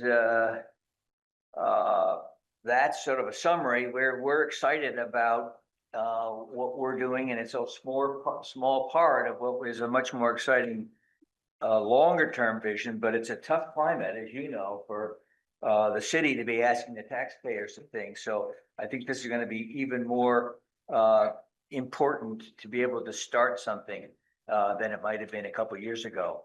So we're excited about it. We're excited about starting some availability of recreation for young people and people of all ages, and we're looking for your support. Thank you. And if you could unshare your screen so we could all see each other. I don't know if you. I don't know how to do that. Thanks, Evelyn, but you would.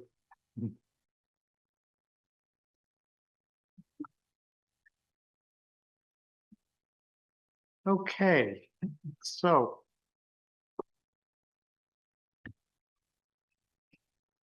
All right, give our eyes a second to get reacclimated. Wake up. Council members, do we have any thoughts or any questions?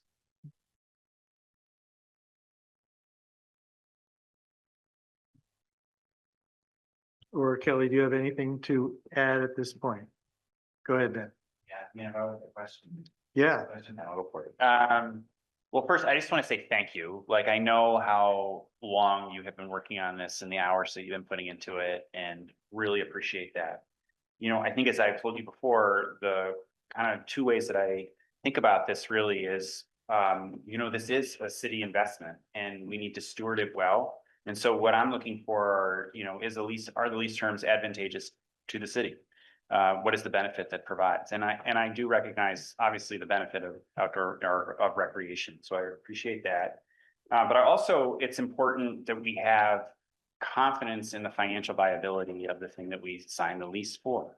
And so that's kind of where I'm coming from and the kind of questions that I'm asking. So the first question that I would have, and I promise I'll try to go real quick, but like the first one is just, have you done or had a professionally completed market analysis to determine the viability of this business model? No, we conducted a survey of 200 former tennis members at the Person Fitness facility some years ago. And something like 80% of them said they would take out a membership and even consider investing in equity. Before you get to your other question, I forgot to introduce another board member, Nathaniel Show. Why don't you come up and join us? He is a lawyer. He's on our board. His day job is with the Sierra Club. And he can answer any questions related to, he also participated in the negotiations with the city. And he's been in close touch with another lawyer who specializes in real estate that helped draw up the leases. Go ahead, man. Yeah, I'm just thinking about other kind of rec centers that I've seen, like, for example, just thinking about like in Lindenville, where there's a group trying to build a ice hockey facility or renovate an ice hockey facility. And I know that they worked with USDA Rural Development to pursue funding to do a market analysis that just looked region-wide at, what the draw is. The second thing is just in the business plan, which I appreciated it. It felt like a large part of the plan is predicated on grants, right? And it is a really challenging grant environment. But in particular, I'm just thinking about Northern Borders Regional Commission, which is mentioned in the business plan, and the idea that, my understanding from Northern Borders is that they are unlikely to fund 2 Northern Borders Regional Commission grants at one site. And I know that the city is also pursuing a Northern Borders Regional Commission grant for this site. And so it would be difficult to approve something if it was, it would be difficult to want to move forward with something that would jeopardize the city's prioritization of that grant. We were asked by Northern Borders to submit an application for a $100,000 feasibility study grant, the deadline of which is this Friday, day after tomorrow. We had a Zoom conference with them last week where they continue to encourage us. We asked them about the possible conflict with a possible city grant application. And to follow up, they did not know whether the city was planning to do that for the CCR property as opposed to downtown. So then I followed up with Mike Miller, and he just emailed me back on Monday saying that indeed the city is planning to apply for a infrastructure grant for the Country Club Road property in the current grant cycle. So when we found that out, we checked back with Christy Farnham and Elizabeth and Heather, the other people on the call, and they all told us that, yeah, you're right. If the city is applying, there's no point in you doing so in this grant cycle. So again, that's why we negotiated the 5-year option period, because as long as the current administration is in the White House, we think it's a long shot that we're going to get grants that stem, like Northern Borders does, from federal funding. Also USDA, also HUD, all of which we've looked into. The way we've structured it, it gives us and the city a chance to revisit this in 3 to 5 years. Like I said before, we can renegotiate the terms of the land lease at that time, should you approve the option. And in the meantime, we plan some short-term facilities, both indoor and outdoor. And everybody will have a chance to look at how we're doing there. Our business plan shows positive cash flow by either year 2 or year 3 from the simulated sports.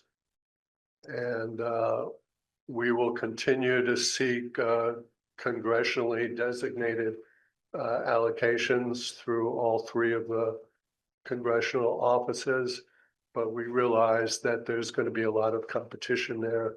So, but we're not only relying on grants, we're also relying on large loans. And we've been talking to the Vermont Community Foundation, as well as the Community National Bank and Northfield Savings Bank. and are confident that they see this as a very community focused project. And said that they would definitely consider $1 million plus loans. We're not going to only rely on loans. We're also going to do, apply for corporate grants and have a vigorous fundraising effort just in the community. Ethan Atkin and I got either checks or pledges totaling $175,000 in a 2-month period back in 2021, before the city announced that it was going to be on the March 22 town meeting ballot. So we're well connected in the community, and we intend to launch a fundraising effort within the next year, which our goal will be to raise a minimum of $500,000 and hopefully a lot closer to $1 million in private financing. I would say that's a challenge too, we realize that, but we're not gonna go ahead. And we don't have the money yet. Yeah. To do it, so we appreciate your concern, but if we don't give it a chance, we'll get nothing, so. I understand. And I have like one more question, and other folks I'm sure have questions as well. Just on the fundraising component, that you folks are currently, the hub is a 501c7, a private club or fraternal organization. Is the plan to become a 501c3 or to stand up a separate kind of like Friends of the Hub 501c3 that you would be raising those tax deductible donations through? And I'm not a tax attorney, but I'm curious about the relationship between 501c3 and 501(c)(7 and the IRS and how they think about that. Similar to the grant situation, the IRS has been significantly downsized under the Trump administration. We have been advised that the 501c7's designation sort of fits like a glove for us, whereas it would be a long shot to get 501c3 status. As you know, we have to fit it under one of several categories. We are looking at doing that, and we do plan to submit an application for a 501c3. In the meantime, because the Montpelier Foundation, as you know, Ben, is said they don't have the staff capacity to continue serving as our fiscal sponsor. So we're now in discussions with Down Street Housing to become our fiscal sponsor. And of course, they also have an interest in that property in terms of being one of several developers for housing, for affordable housing. Thank you.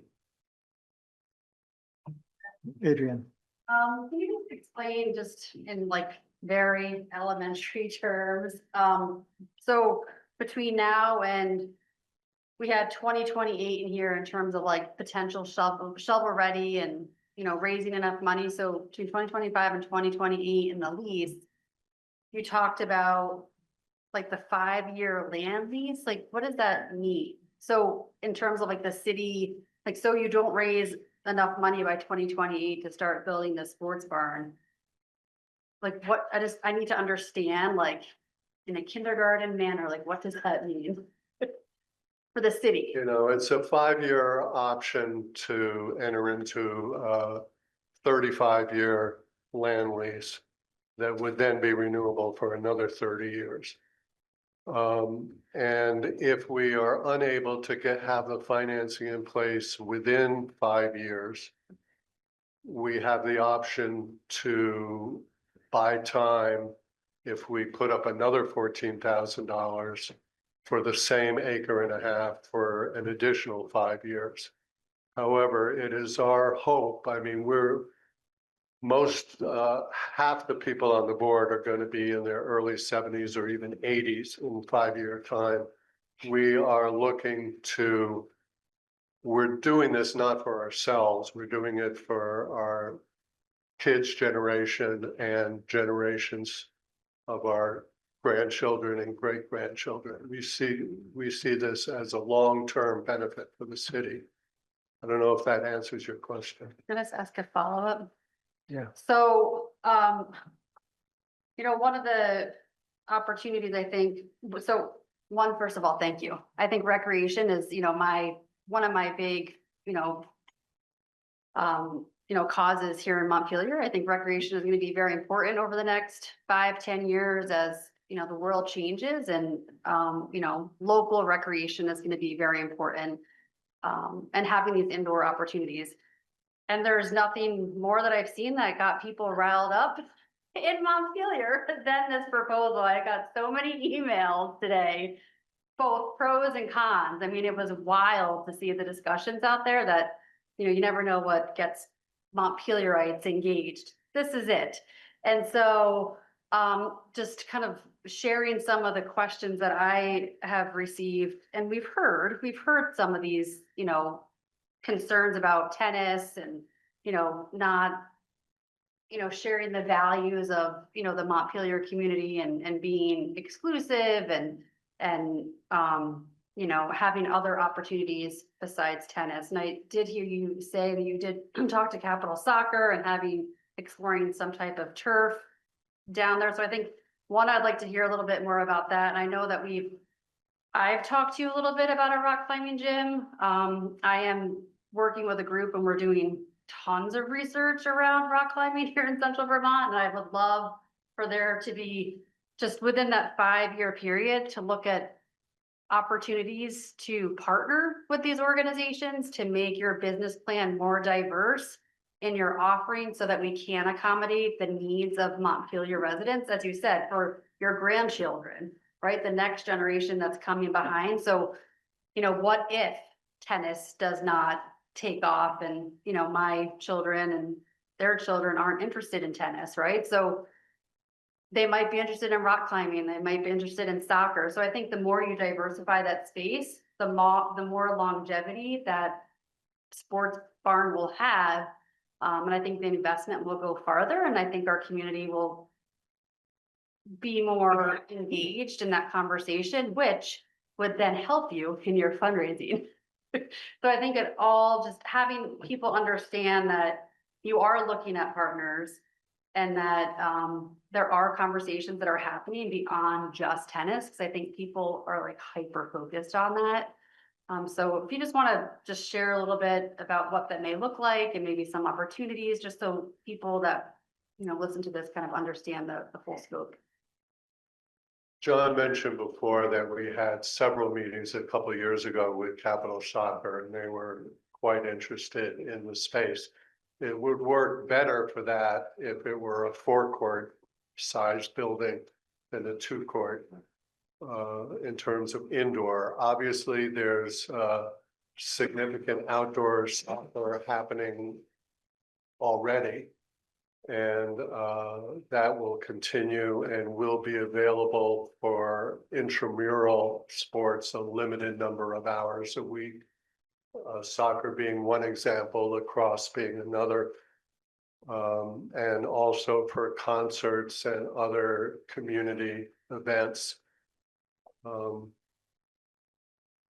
One of the things that we talked about, talking with the rec department early on was looking at their planned facility. They had a walking track, and that's a wonderful idea. It makes our building bigger. It wouldn't be that much more expensive, but when we afford to make it bigger on ourselves, that's a question. That would be a wonderful use. And they also expressed interest in a turf component. Basketball, we're not really accommodating basketball very well. And I'm going to put a pool in there, and some other things we've heard. But the more this building we use, the better. And we're excited about getting it started, and that we can build mushroom as people. Yeah, one thing we've discussed with both Arnie and Kelly is the possibility over the next 5 to 10 years you know very well that the city wanted to put a community center or a new rec building up there to replace the one on Berry Street. We are very open to submitting joint grant proposals to federal agencies to be able to build something at least twice as big as what we were showing in our presentation. So that option is available.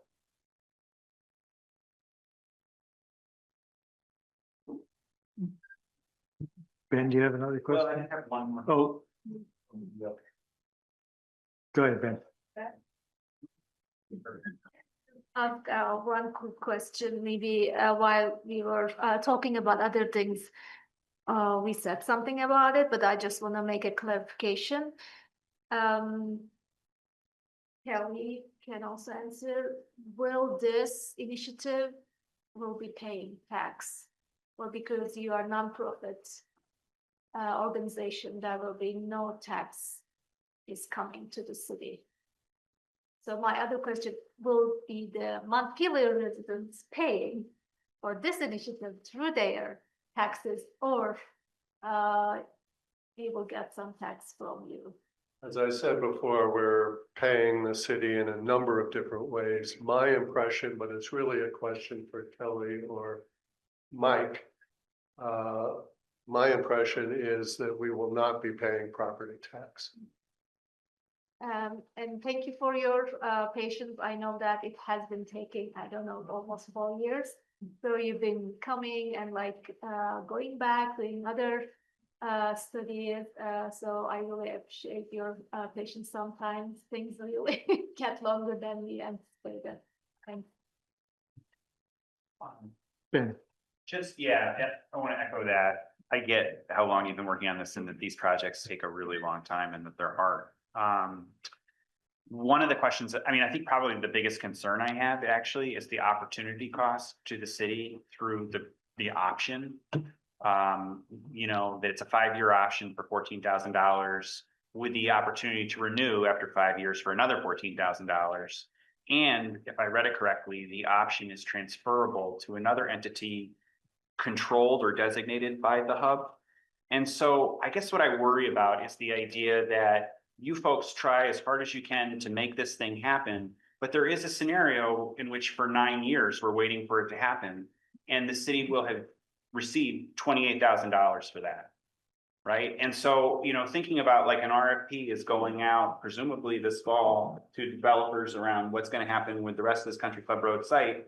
To me, it's like that commitment is a 9-year, I mean, essentially it could be a 9 or 10-year commitment for $28,000 to sit back and let some prime real estate not be developed. And that's a concern I have. So the question I have is there some scenario in which you continue to move forward with this plan without that option and agreement? I've heard you say like, it's gonna be so much easier to raise funds if we can say, we've got this option, we've got this land locked in, now we just need the money. But, you know, is there a scenario in which you go out there and raise money for this hub that is like site agnostic, that just says, you know, hopefully it works out here, but if not, we're gonna build this facility? Absolutely not.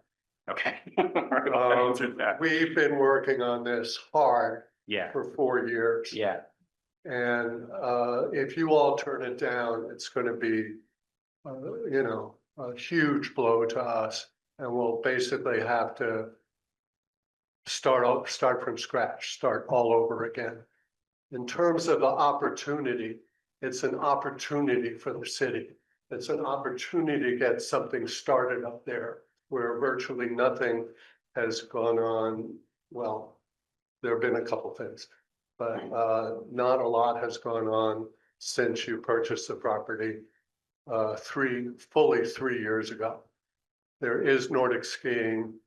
There's the community garden. There's dog walkers. But this is a chance to really get something started that will benefit Montpelier residents pretty much right away and for the next several years.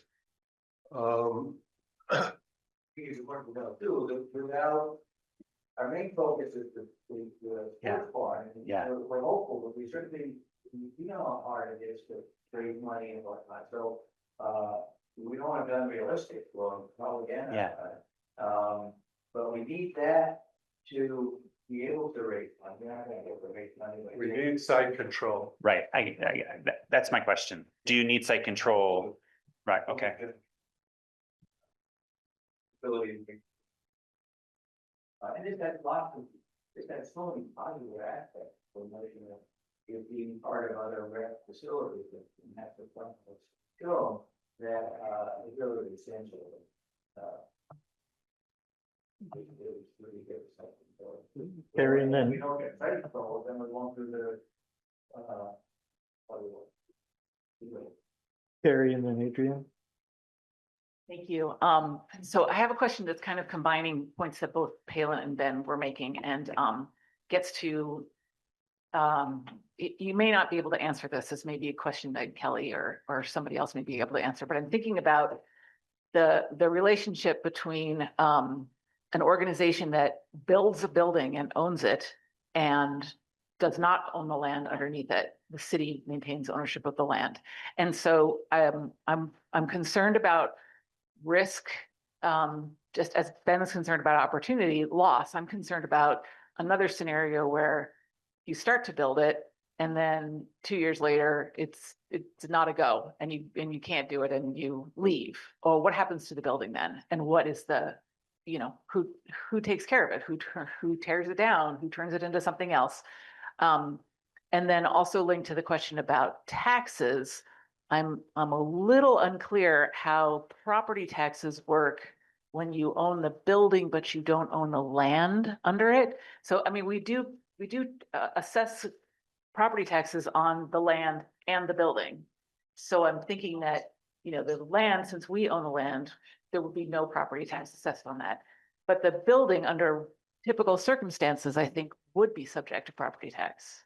Is that, and I'm not asking in these circumstances, but if it's a, just somebody else, a for-profit company or somebody, that would be subject to property tax, right? If it were for profit. If it were for profit, yeah. Okay, and so I think any nonprofit designation, or not any nonprofit designation gets you out of paying municipal property taxes. So the 501c7 makes you exempt from federal taxes, but it does not make you exempt from local property taxes. You have to be a pious, public, or charitable organization to qualify for property tax exemption. And so I'm not saying one way or the other which way it would go, but it's definitely not guaranteed that you wouldn't have to pay property tax. That's definitely something for you to consult with a lawyer about, for you to talk with the BCA about. As a member of the BCA, I don't think that you would qualify for that exemption. So that's just something to keep in mind. And so that kind of, yeah, okay. That's all I had to say. Adrian, do you saw something? Yeah, I was just trying to, I know I've read the release and all the paperwork, but you might know this on the top of your head. So what is what are we charging for rent for the existing building? That's one question. I'll stop there. Is it $1,000 a month? So no, so what I sort of presented earlier was sort of the annualized costs associated with that. So it's about $21,000 annually once it's built out for phase one. And then the $1,000 that was referenced is specific to the option on phase two. Which only goes for 2 years. That's correct. Yep. Okay. That's a deal. And I will say we're doing the market research for the rock climbing gym, and just as a comparison for the granite shed, that building down by the co-op, it's a little over 14,000 square feet for that granite shed. It's over $12,000 a month to rent. So yeah, so that was out for the rock climbing gym, because that is very, very expensive, and we'd have to have over like 400 members, sign on. So that's just, an example of the market, right? So the market is saying $12,000 a month for rent for a 14,000 square foot building. And so I just want to make sure we're being fiscally responsible. For the city, this is a city building, it's not private, but that is just, I think, a good comparison. We've It's done, based on, I'm sorry, yeah, go ahead. it's based on the Turtle Island lease, which is $13 a square foot for the first year, and then $14 a square foot for years 2 through 6. And that essentially is market rate for the property, especially when there's virtually nothing else up there. I would like to address your and Ben's concern about risk. We've spent a lot of time talking about this with Kelly and company. And probably the longest section of the land lease, which again is a draft that will be revisited in up to 5 years from now if we exercise our option to lease that 1.5 acres.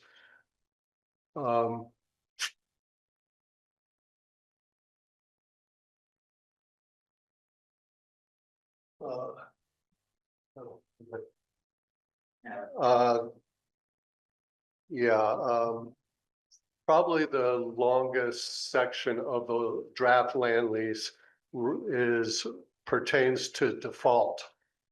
And there are multiple protections for the city in both the land lease and the building lease, but I'll let a lawyer speak to that question. Yeah, so I'm Nathaniel Show. I'm a Montpelier resident, a member of the Hub Board. And all the members of our board are Montpelier residents. We're people that use that country club site. Our kids have used it. Some of our grandkids probably have used it. We want to see the city protected in the event that 2, 3, 4 decades from now, desires change, fewer people are playing rackets for us. And we want the city to have control. And so the ways in which the lease is structured offers the city a couple of protections. One is being able to approve the use of the site, which is something that's in the lease. The city gets to approve what use is made at that building, and that would continue whether the hub or some bank owns the lease. And that would protect you in the event that somebody comes in and wants to offer a different type of recreation. That could be a pool that maybe sounds great, and the city would have a chance to approve that. Maybe it would be a shooting range or a casino or whatever it is. The point is that the city would have the opportunity to say yes or no. This is city-owned property. This is an appropriate use. So that's one protection. And then the second is that if we build a building and at some point default on a loan, because we will need to get a loan in order to build this building.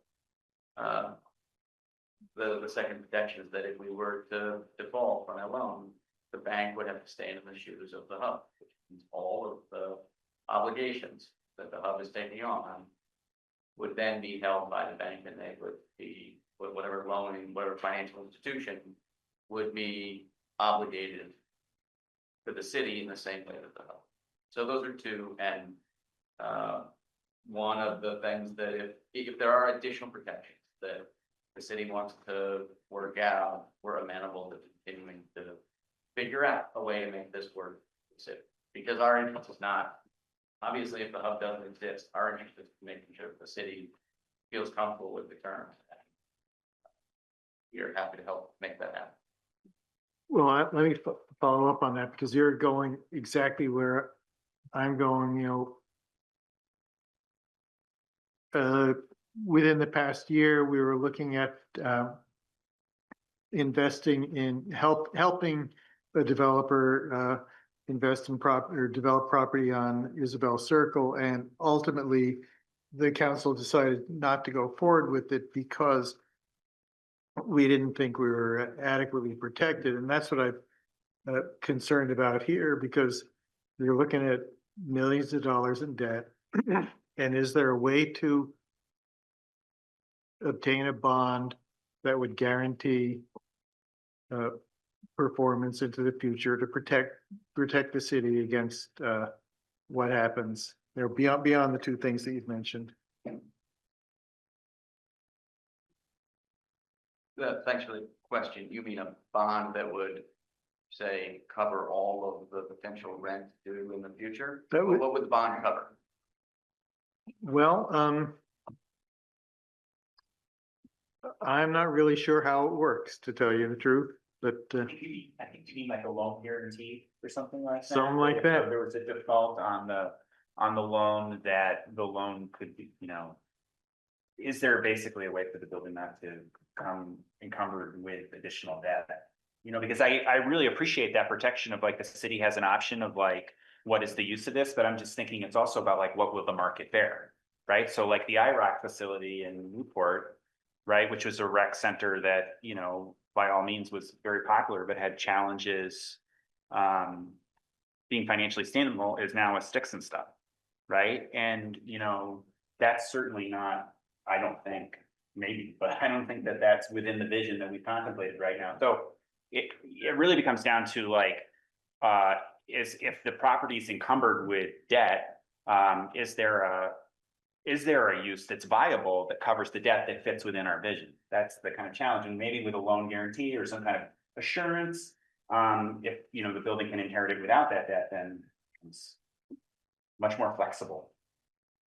The bank is going to be looking for collateral. Right. For sure, and the building is going to be the number one piece of collateral, but we may have to put up additional collateral. And by the way, under a default, I would think the city would be first in line if it's 5, 10, 15, 25 years from now to essentially buy the building and use it for recreation. Carrie. Yeah, so again, this might not be something you can answer, but my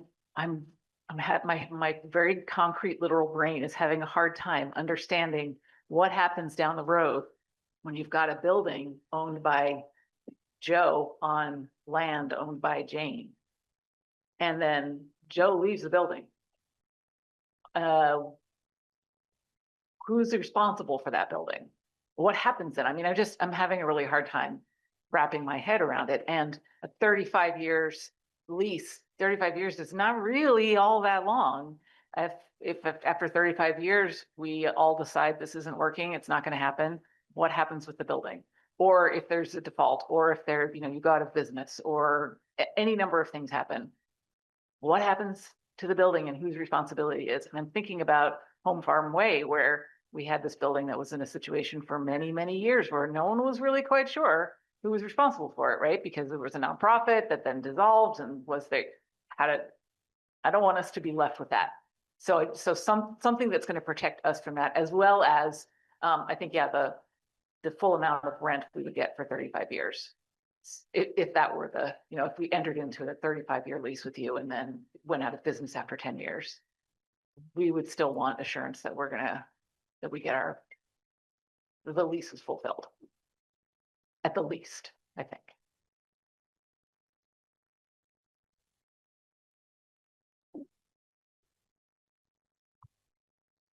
Yep, I hear your concern, and like I said. Is there an answer? Our interest is in making sure that the city is also protected through this process, so there are additional protections that council need to be written into the lease. I think those should be put forward, and we can look at them and vet them and make sure that it's financially viable for us, right? If it presents a bond of the full amount we could put up now, that may just change the reality of the business plan. What I will say is, if it's financially viable for us to do it, the idea is for us to create recreational amenities that do not currently exist for this community. It's not making much. So if it's financially viable for us to make that work, we can, and there are terms that the city would like us to review, we are happy. However, given the millions of dollars we need to borrow and raise in grants, I don't think there's any way we could put up a surety bond for another couple, $3 million. The city will be protected by the terms of the lease that relate to default.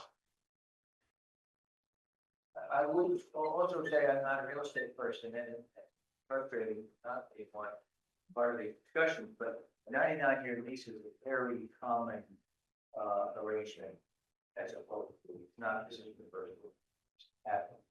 My house, when I grew up, we built a house on community North property. And it defaults and people, all kinds of stuff, but this is standard stuff. So I'm hoping that the attorney can advise you that this isn't a scary situation and this is standard. Adrian? I just keep thinking in my head, so I'm just gonna say it out loud. So I think, the original, purchase of Country Club Road was through our recreation department, right? Yeah.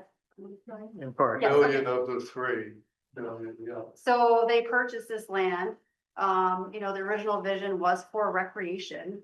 Our rec department worked hard to put together a proposal for a rec facility up at Country Club Road, which the city would have to bond for, because it was millions and millions of dollars. And so I just keep thinking back in my head back to the, original concept as we started talking about this, and just making sure that we're very clear that our taxpayers, aren't gonna bond for this. It's not gonna come out of our pockets.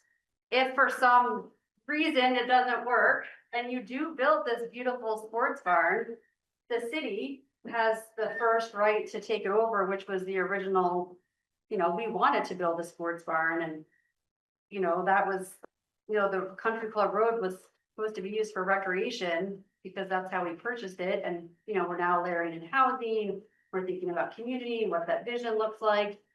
But we could potentially have a sports barn that is not bonded, by our taxpayers, right? I don't think so. I think if there was a default on the loan, the bank will own it. And if the city wants it, they'll have to purchase it from the bank, probably at a discounted rate. But I don't think anybody's gonna give us a building, right? Okay. Also, presumably, we will have paid at least a few years. Absolutely, yeah. Well, I think that's important to just say out loud, Totally. because, Thank you, Adrian. yes, there's so many, it's very complicated. To So be I- clear, yeah. Adrian, that there were 3 purposes driving the purchase from the beginning: land conservation, housing, and recreation. So they're all part of it.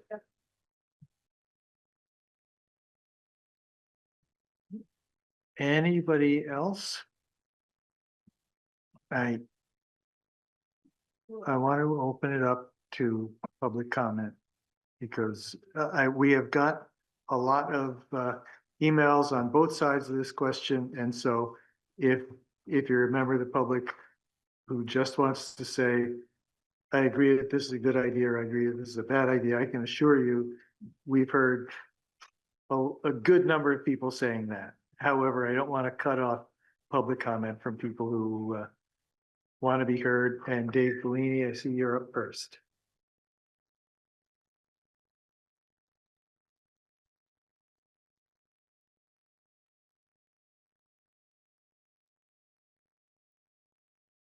And it looks like you're muted. Yeah, well, that's when I do my best work, I guess, when I'm muted. I There we think you guys, Ben Doyle, Adrian, you're asking the right questions, and I'm kind of flummoxed by the whole matter.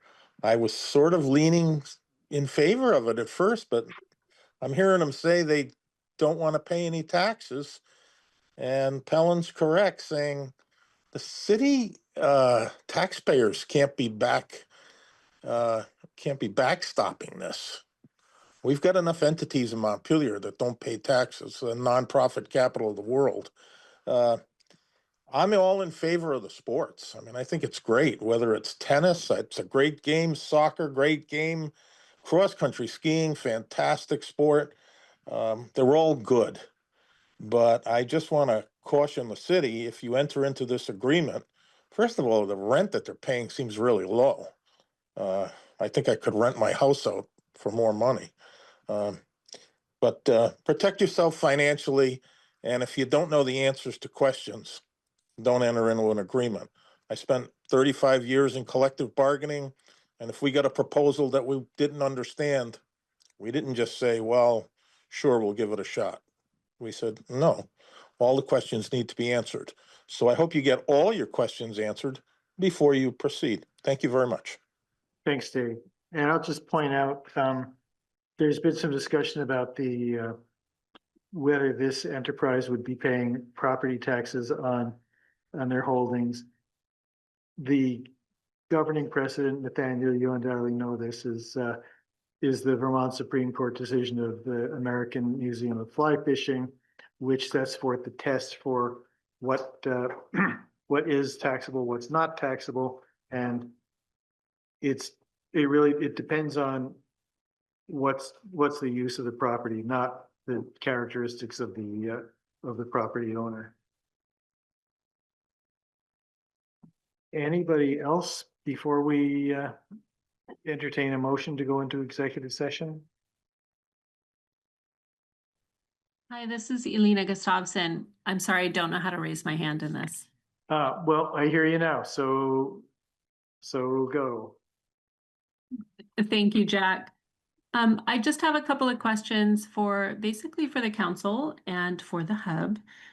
First, I just want to say that I really very much appreciate the questions that have been put forth, and I appreciate and understand the amount of information that has to be gathered in order to sit in front of the council and the public to explain all of this. The first question that I have is, what is the city doing to collect additional compensation for this piece of property on behalf of taxpayers going forward? So I think some of that question was already both Mr. Doyle and Ms. Gill and others have put that forth in saying, like, exactly how are taxpayers being compensated for this piece of property as we are footing the bill. And the follow-up to that question is, in many cities that are leasing property to either profit or nonprofit entities, there is generally some kind of percentage on top of gross revenues that are collected in order to go back to the taxpayers.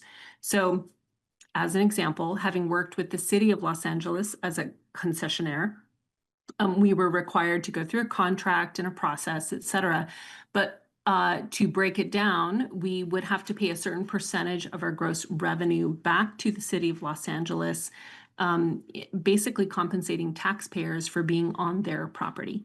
So I think I'm asking the city, the city council, have they considered, whether it's the hub or any other person or entity that is leasing this land, have they considered a compensation package, and what could that compensation package look like? The second question that I have, as somebody who is not a white person, when I see the word inclusivity, what does that actually mean? And what does that mean both from the viewpoint of the hub, and what does that mean from the city? I'm not saying that I have an answer to that, but I would love to understand what inclusivity means in that particular case.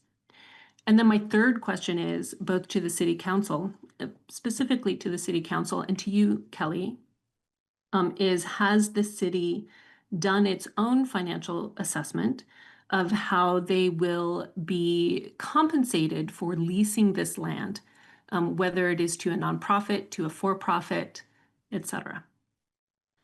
And that's it. Thanks. Thank you.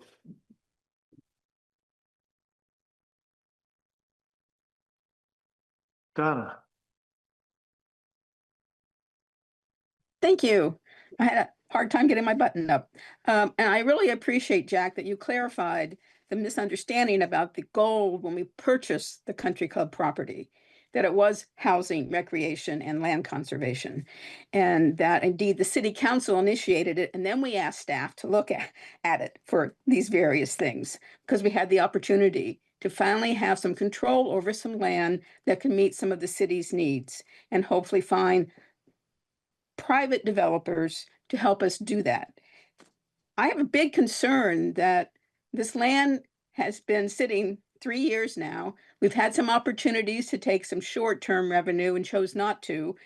And I was really pleased to see the council approve the long-term lease for Turtle Island. And I feel like the hub has been steadfast there. They were there right off the bat interested in being a partner with the city. And when it's a partner to the city, they have benefits, we have benefits. And when we took on Bar Hill, we made a lot of concessions to that business to have them come in and develop that land and to become much more than a business. They're now a community resource. And I feel the hub, and their name changed to me, it's right there, Community Sports Hub, underlines that they recognize what they talked about, community, community. And I think they would really help the city to make the country club property not just on the way end of town, but really give it an identity, a place, a sense of place. There are now team sports that go there, the rec fields go there. We're going to have young families with kids playing on that property, and they're going to have an identity with it. And I think the hub is going to reach out to more age groups. In fact, one of the age groups I'm concerned about that I've heard a lot from when I was on the city council and since is the 18 to 20-year-old. And their real buff is they can't drink. And it's hard to go anywhere and gather socially that doesn't have alcohol. And they're interested in sports, but not being on a team. And to me, this is like, wow, this would be a great place for them. And older people, I mean, I know some senior activities really do a lot with the we in sports. And I think this is another one where people who maybe can or can't do the sport can participate in these games. And so I feel the video sports are actually more inclusive than many of things we've approached. And I grew up thinking tennis and golf were elitist because it wasn't part of my life. But my sons took it at the school. I mean, it's part of their phys ed. The foreign exchange students I've had recently took tennis and golf in their phys ed classes, and we're just thrilled to have that opportunity. So I hope we become more inclusive in all of our mindsets, that it's not just baseball or soccer, but all the sports can be raised up and be part of the property expansion and development. So I feel that's really, really good. And I just feel it's an opportunity. Yeah, it's an opportunity to say yes to some revenue and let the staff work out your concerns and get Thanks, those Donna. built in. Thank you. Always appreciate having when you come, Donna. Yes, sir. I forget your name, but come on up to the front. We need to get you to be picked up on the microphone, so that's why. So Brian Steven is the name. So in listening to some of the back and forth, different parts pieces, y'all statements, council, other members of the public, somebody who negotiates contracts nationally for a living. This 5-year lease structure, and I've heard the concerns with like how this is built. I also like the statement of how do you make on revenue. Like you can't make revenue if you don't get started. You know, you can't get started if you don't have land. Very, very good piece. The 5-year structure in that of getting them started and up and rolling, and then having a second piece of that 5-year lease where you can structure in building, getting more money based on revenue, which they might be able to have by then, especially with the virtual sports structure and things of that nature. Having a business, having some pieces, having building, and like they were saying, having folks up there participating, doing things, gives you a better opportunity to get something rolling and gives you the power within 5 years, not 30 years, 5 years, to be able to renegotiate how it's structured and how you get paid on the next 5 years until you enter that longer lease. So it actually, structure-wise, it's pretty smart. You all actually played that out very well. So I had to lawyer, but you know, makes sense.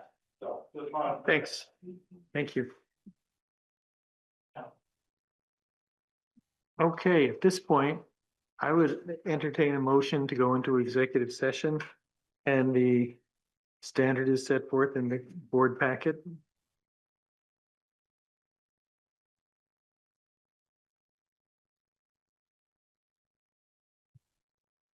We don't have to, but.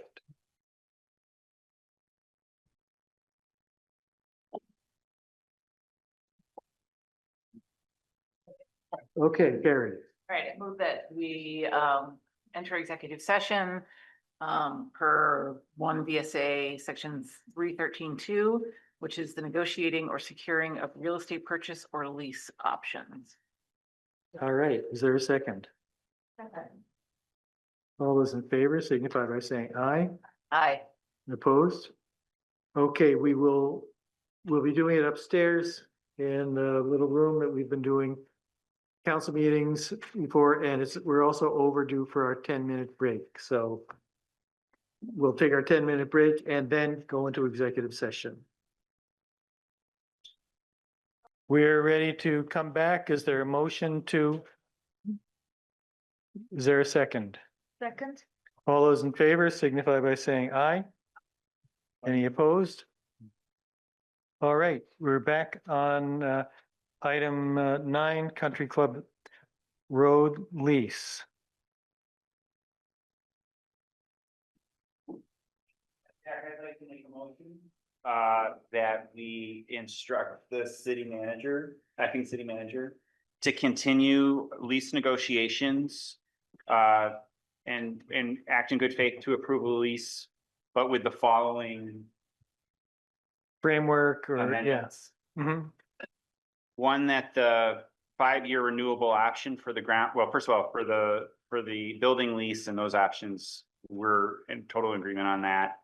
This really concerns the ground lease option and the ground lease terms.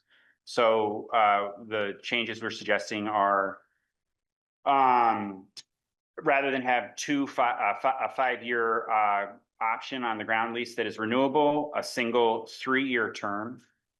At which time, if the hub has secured financing to move the project forward, they could exercise the option on a 30-year lease.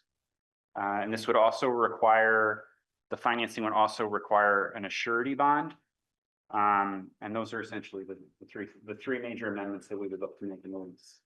One more thing on the building lease, that you want the 5-year term I'm sorry, thank you. to be, Comparable to the one for Turtle Island. yes, where the, sort of there's the option of the renewal in the 5th year, but it's an option, it's not automatic. Can you send me that? It sounds like we've got it, but that is. I do. Yes. Is there a second? Second. Any further discussion? All those in favor signify by saying aye. Aye. Opposed? Okay, thank you. Thank you, everybody, for all the work you've done on this, and I hope we can keep moving forward and come to an agreement on it. We are taking 2 items off the agenda, item 12, Country Club Road infrastructure, and item 13 on the land use map. They will be coming up at a future meeting, probably our next meeting. Maybe a little clarification on the motion we just passed. You're saying a single 3-year option with no renewal.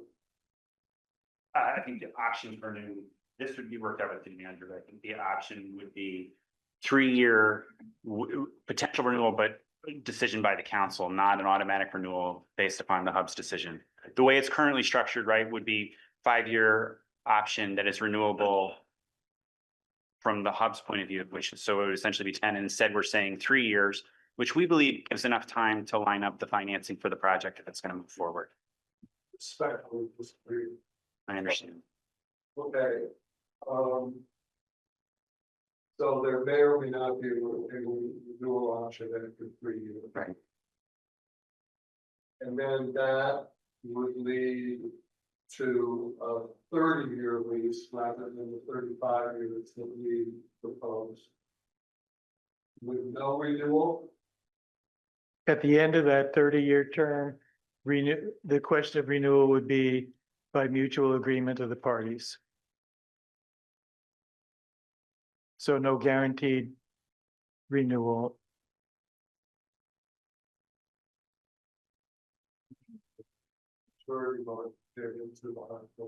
Yeah.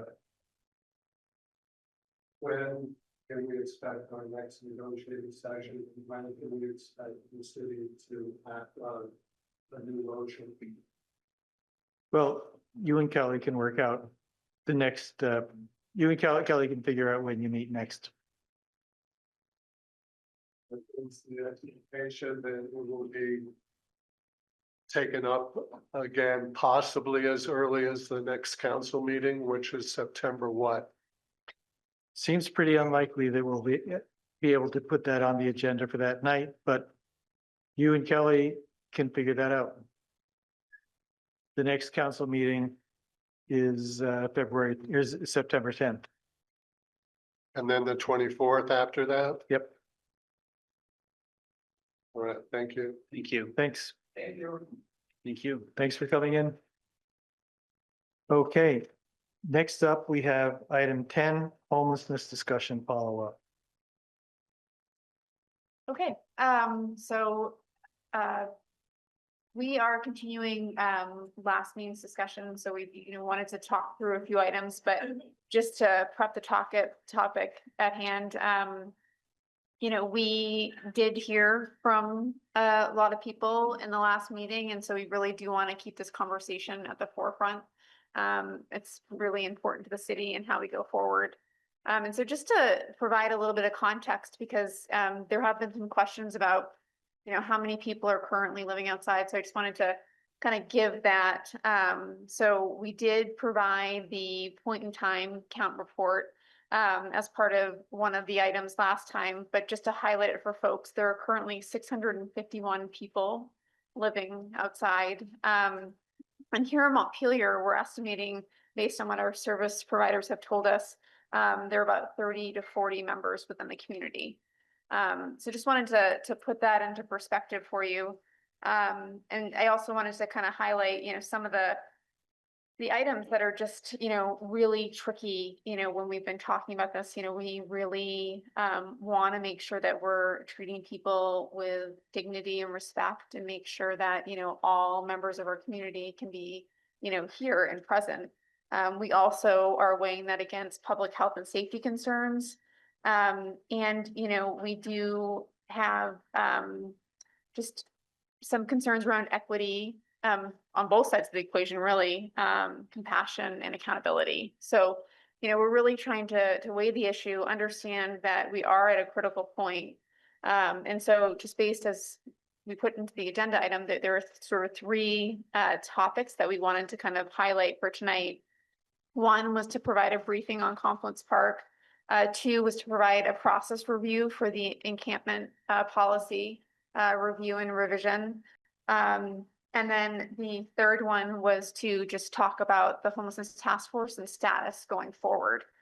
And so I can take each of those up independently and just give a sort of a thumbnail sketch given the hour in the evening, and then, take it from there. So on the Confluence Park front, we did, following the last meeting, work to clean that park up.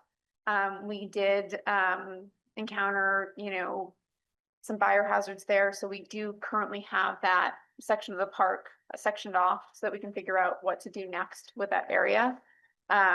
It was a hard situation to be in terms of just the volume of belongings that were there.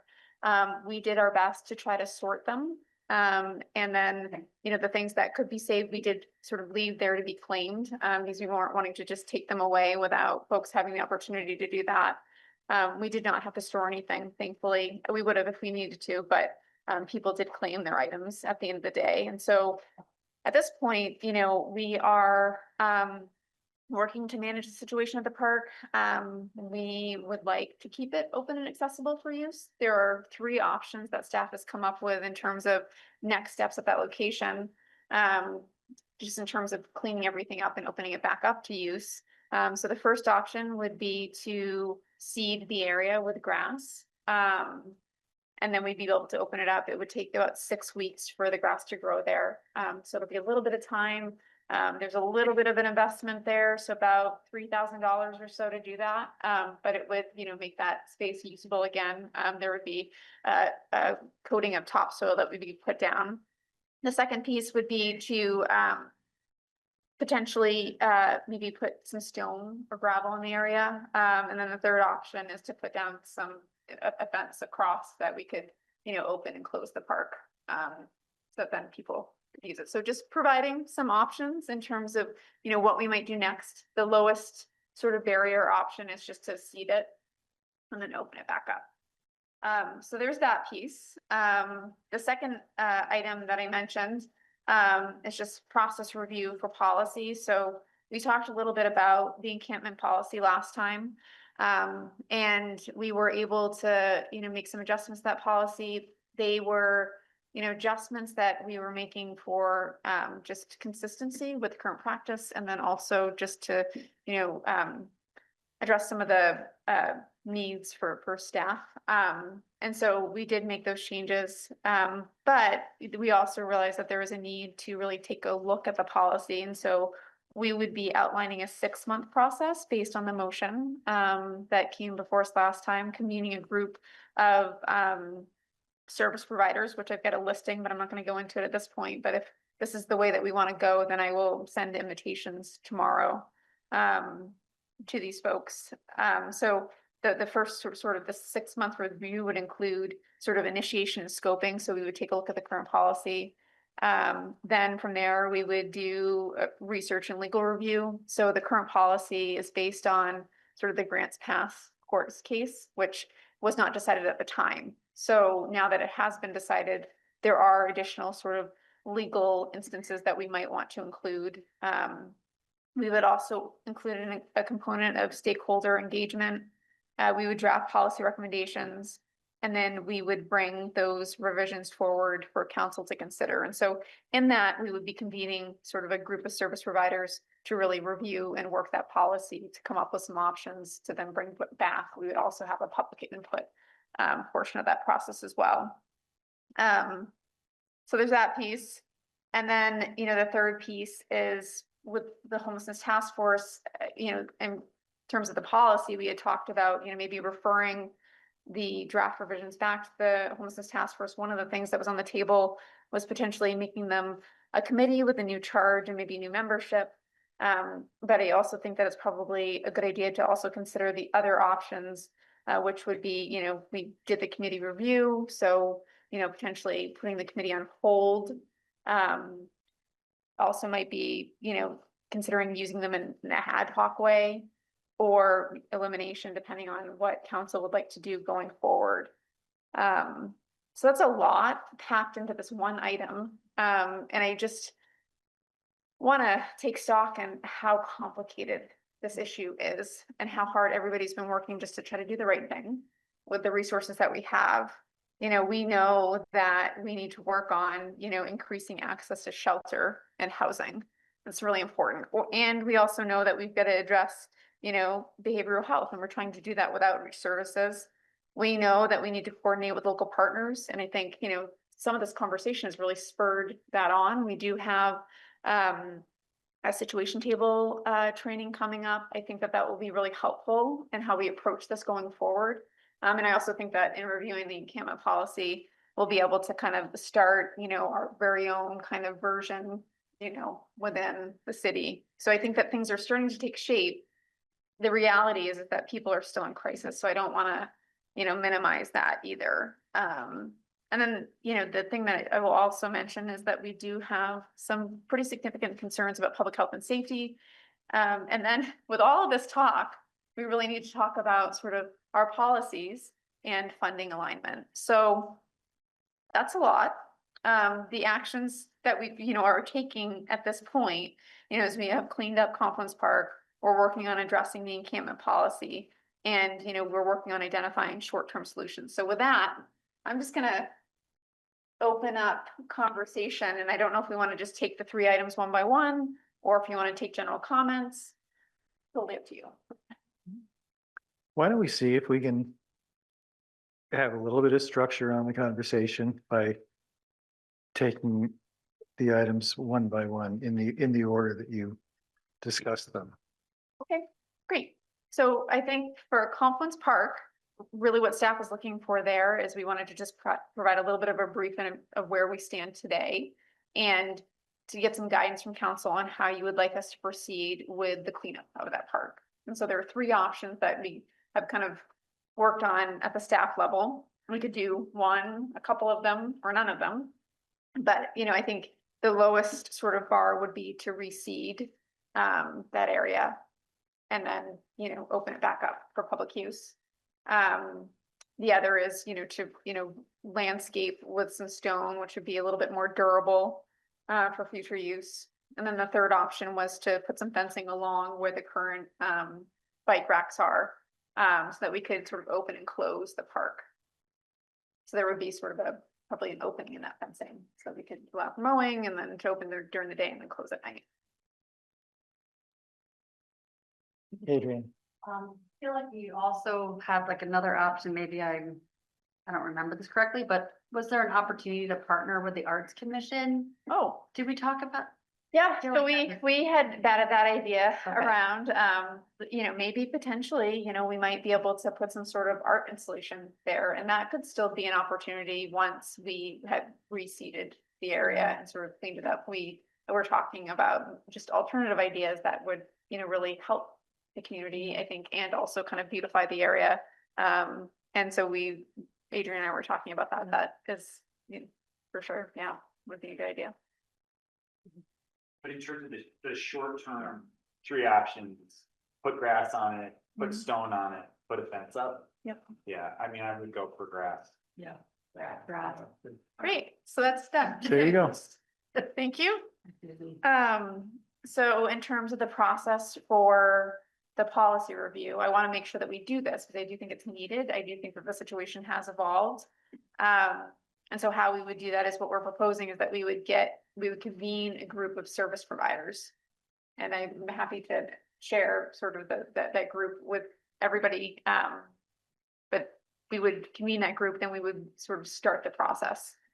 I will also say that the 6-month process for this review does also come while we're doing the budget and, you know, a major, you know, staff recruitment.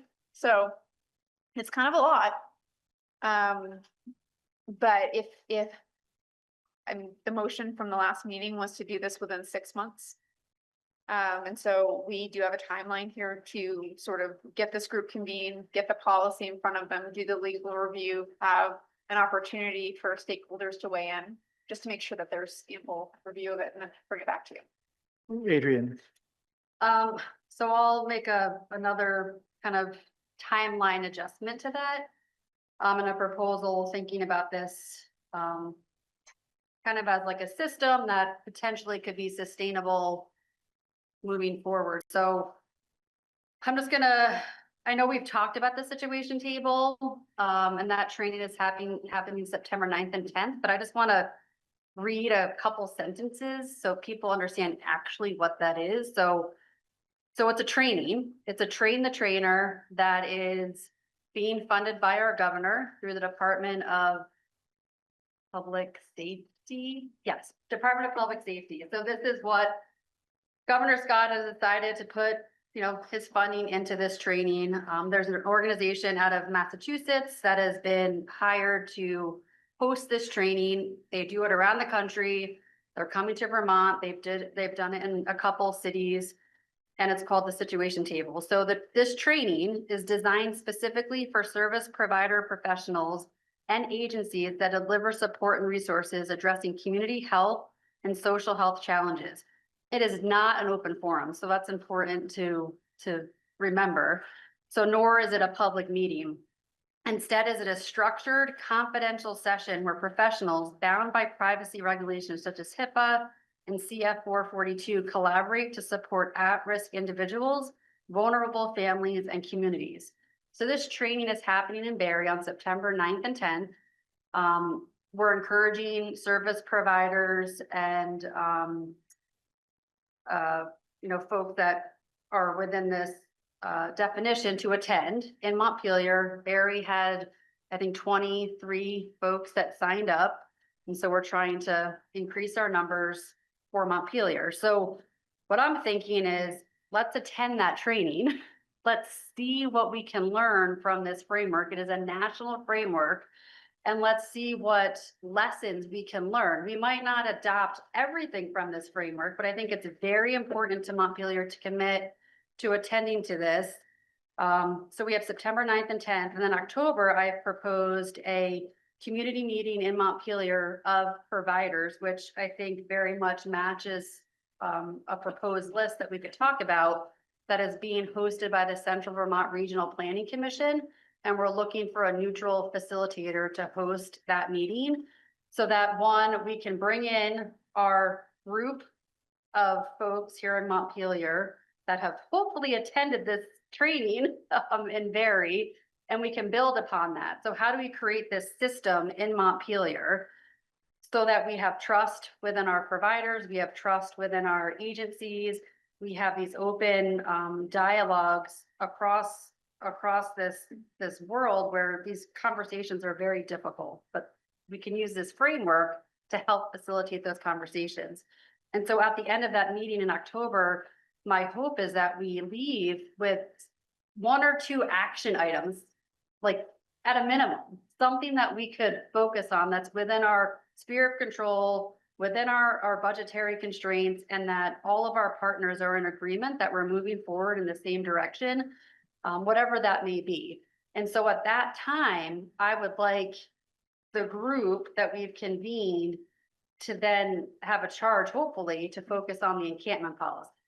So I don't want to rush into it until we have the foundation of this training. We have the foundation of building trust.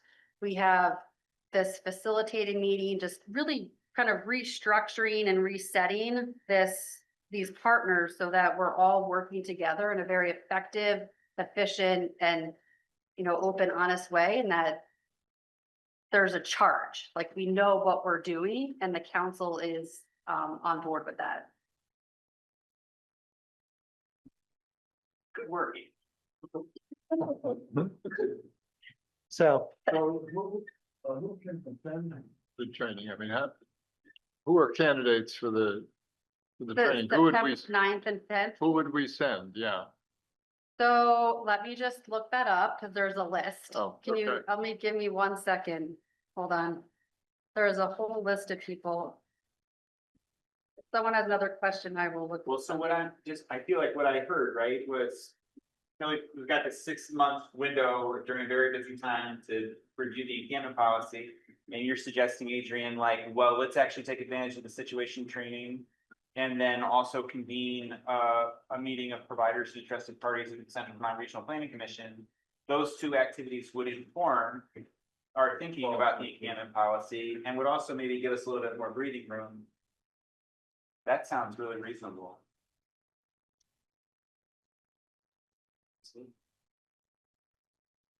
So that wraps up item 2 for the moment, eh? Does it? It does, like, as long as we have consensus and just the motion was a 6-month review. And I just want to make sure you're okay with that. And we probably should just modify if there's a change in term for a deliverable there. Well, there's the question. Yeah, I didn't hear that included either accelerating or delaying Okay. the end of the policy revision. Did anyone think it did? I did. Yeah, I thought that it was like, I don't know, Pam, do you want to speak? Do you have anything? No, yes, they are. I think, if it was 6 months right now, I would suggest extending it to 9 to take these 2 meetings to give it, I would assume that would be done in 3 months and then begin the 6 months thing going. So maybe extend it to 9 months. Hi, can I say? Adrian, Jim and I talk because last meeting, council said 3 of us can work on this. So all the things Kelly summarized, we also talked to her before. So I don't think we should extend the time because we need the revisions as soon as possible because of the weather and because of all the things are changing. And I think instead of extending, we should push other groups to become together and sit down and work together. So I think we should keep the maximum like 6 months. Maybe we will do it before then. Okay. So I want the staff to do whatever is reasonable and possible and manageable. But I also want to make sure that we're we're thinking clearly about the encampment policy as distinct from a lot of the other things that will be discussed in these two meetings. So the encampment policy is not the city's response to homelessness or the city's attempt to solve the problem of homelessness. The encampment policy is very specifically about what do we do when there are people who are camping on city property? And so, I mean, I could rewrite that tonight and it'd be done, it'd be fast, but I don't know what would really be involved for staff. So I don't want to push the staff to do it, but I don't think we have to wait. I mean, I think you want to have a process of getting input from people, which is why you don't want to just let me write it tonight. And maybe it doesn't have to be after all of the conversations and everything where you're discussing everything else. Maybe the encampment policy could be done before that, because as Palin said, winter is coming and it's urgent. Well, oh, sorry. You go ahead. Well, I would just say that, so with the encampment policy, we really see a lot of activity during the warmer months.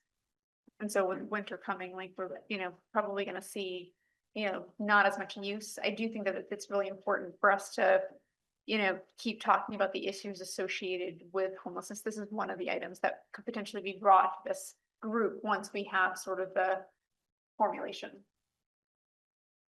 So my hope will be before going this group meeting, we should have at least our draft with us.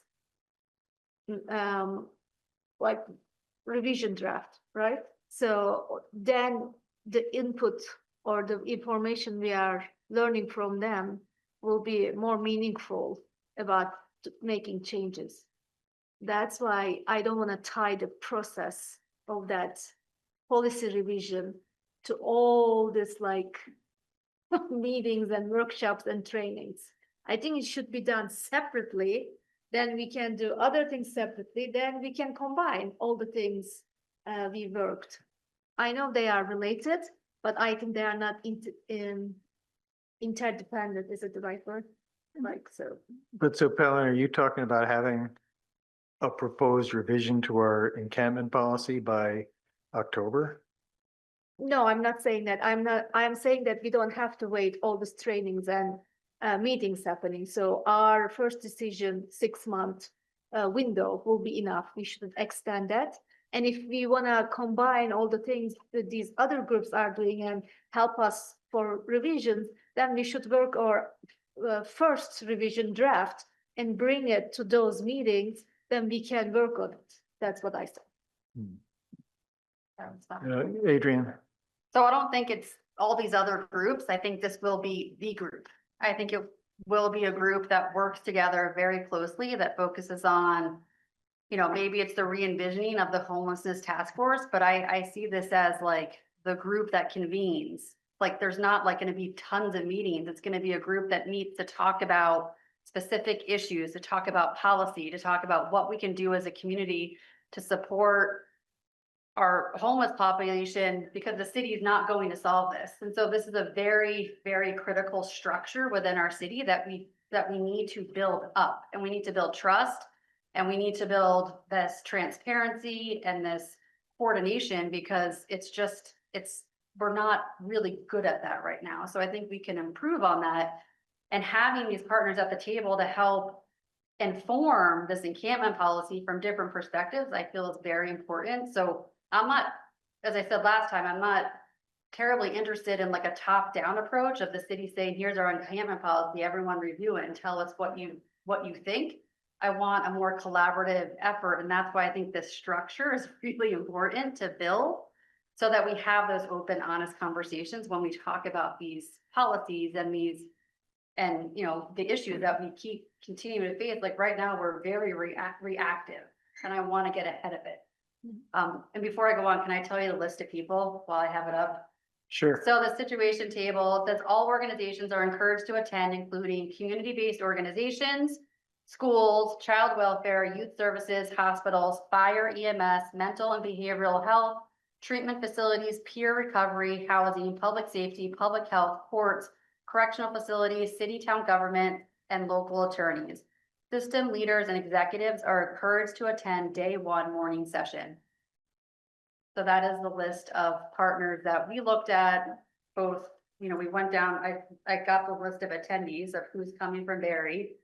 I looked at the list who was registered to attend from Montpelier, and I compared it to these list of organizations and said, here are some gaps and opportunities that were missing from Montpelier. And I asked Kelly if she would email those organizations to see if they would send a representative so that we could have a comprehensive list of folks that are, hopefully will attend this session, because being offered, it's free, and I think we can really learn something from it. Helen? So I agree with you about like collaboration, Adrian, and I wasn't trying to say that we should decide everything, then it will be top down. My worry is because city cannot do so much about unhoused and homelessness, we kind of, I think, unintentionally create false hope that our encampment policy will be a solution, but it is not. That's what I'm saying. These are two different things. So we shouldn't really, yes, they are related, but they are independent. That's why I think we should do everything about unhoused and homelessness. And at the same time, we should not extend revision of the encampment policy because it is not really solution for homelessness issue. So that's what I was trying to explain. Kelly? So what if we just keep the 6 months? Yeah. And then we'll just do all the things, and then that sounds good to me, and I'll just, keep it pushing Yeah. forward. Okay, cool. Good. Thank you. All right. Third part. So the third part was just sort of the homelessness task force status. So we talked a little bit about this along with kind of the committee review. And we had kind of put that committee on hold, but it sort of said, yeah, keep meeting. We also, in the context of our conversations, we're trying to figure out, how to go forward, what makes sense to serve sort of the need right now. And so, there are a couple of different options on the table. I think, we've talked about, a range of things, like whether it's, making it a committee that's permanent, that has a charge, and we look at the membership. Or, we create an ad hoc structure, maybe with new membership that then, we would bring things to once we had it with a sort of specific purpose. Or we might, put them on hold and, not have them meet. Or, we might decide that, we're going to actually take some of the items that we would refer to the homelessness task force and refer them to a group of service providers. So it's just trying to figure out, like, how do we want to approach this going forward, just so there's clarity. So that's that one. Thanks. I see a couple of people from the homelessness task force in the meeting, and I wonder, Zach or Tori, if you have anything you'd want to contribute at this point. Yeah, I don't know everyone who's on that. Okay. And Meredith and Beverly too. I didn't want to mean to exclude you. Hmm? Yeah, I said Tori. Yep. Zach Hughes, Montpelier, co-chair of the homelessness task force. What I want to contribute is that we still believe that it should be a committee because the issue is still there. We're not looking to solve it. Because I hear this word all the time, and I tell you, if we could solve it, we wouldn't be here. And we would be magically wanting. I'm thinking about 2019. What worries me here is 2019, we formed with a charge, we set reports up and stuff like that. But I want to get to the meat of the matter, because now we're talking about possibly with an option of bringing service providers together. And I believe that a community of members should continue to do the work along with the service providers. As we need them, we just need to be recharged a little bit and re-energized. I believe this is a vital issue, along with the child care committee that you have and other committees that are on there. I believe this is vital. We see it outside. This is the issue with Confluence Park, the issue where I just went up and made sure people were okay just before stopping in here. This is an everyday thing. We need this committee. It really is not an ad hoc thing. Homelessness is not ad hoc. And I really appreciate the staff's view of an option, but I'm still saying make it a committee, recharge it with the stuff that you would like. We serve at your pleasure. That's important to understand. So if you want us to do something, we'll do it. One of the things we can do is look at the encampment policy. I do welcome the service providers also being included, Adrian. I'll tell you why. Because we're out there doing it. So if something's not realistic, we can speak up and say, hey, that's not realistic. We could say, we can't do that, or our philosophy doesn't allow us to do something you want us to do. And I think that that'll avoid confusion. I do think it's terribly important, and I have just so much that I could say, but I think I want to really thank, Jim and Adrian and other folks who've taken on this. And I want to thank y'all for finally having this discussion. I would like to continue to have this discussion by y'all turning this into a committee, please, so we can continue to do the work alongside our service providers and our community. Thank you. Thanks, Zach. Tori.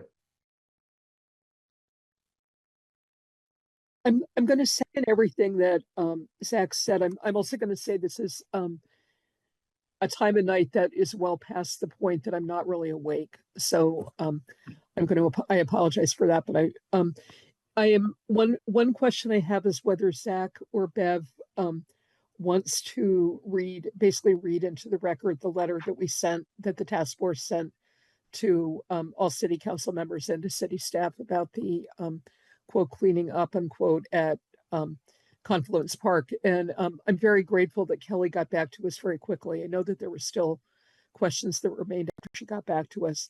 I also want to note, particularly with regard to the situation table, that a great deal of the heavy lifting in Montpelier, and I think to some extent in Barrie, around homelessness is done by faith communities.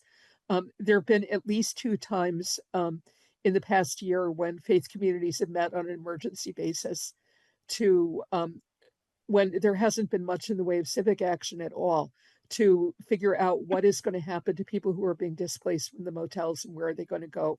And it's been the faith communities that have stepped up to give them a safe place to sleep for the night, and that have also continue to feed people who are hungry. And so they need to be, particularly I think with the situation table model, the faith communities have to be part of that. And on behalf of Adrian, I sent out, I think, about 30 different emails to different faith community leaders and participants in the area. And I hope that that at least some of them will come to the situation table training. I had actually told the rest of the task force, because I feel like I ended up speaking a lot for the task force, and we have 7 very committed, very articulate, very capable people in the task force who do not need me to speak for them, that I was going to keep my mouth shut in this meeting. And so I'm going to turn the mic over to Bev, or maybe back to Zach, because I think that's really all that I intend to say. Obviously, I think given the number of hours and as my husband would put it, moral weight I put into working with the task force, I would also certainly be in support of its being an official city committee, because we've certainly been functioning as one. And I think we have expertise both on the ground and expertise about what's happening in other parts of the country that has been successful in finding solutions to homelessness. If I were making this decision, I think I probably wouldn't want to lose that. Okay, somebody else take the mic, please. Thanks, Tori.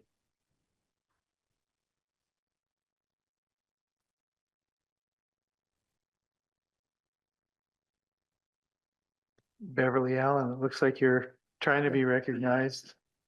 I'm trying.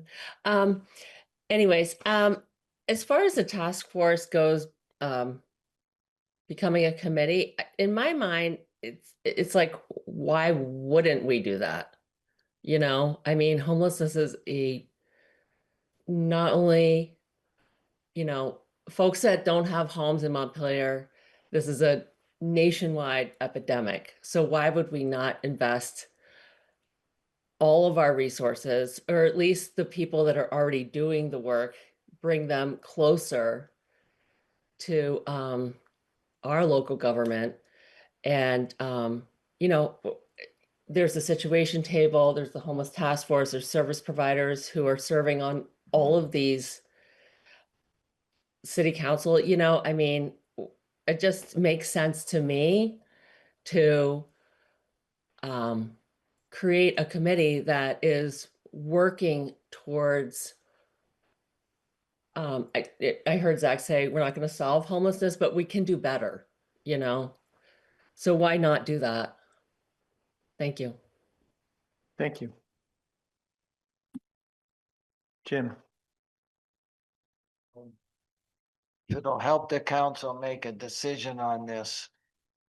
I am willing to certainly keep serving on the committee. I have to say, the last two meetings that I've met with them have actually kind of been, you know, I've learned some things. I really have to say that they've been kind of different meetings than the first couple that I saw. There was, you know, some more engagement, more of them were talking. I felt, you know, that it was almost a different committee these last two times. And it just felt a little bit recharged, and I could kind of see the value that, you know, we could certainly make them a committee and give it a try, but I would certainly be willing to stay on as the council rep. I'm going to be on the housing committee too, so I would be able to tie that in together, and I may end up being somebody that wants to be sent to the situation table, because I probably am the most flexible counselor with time. So, you know, and I'm invested in this now.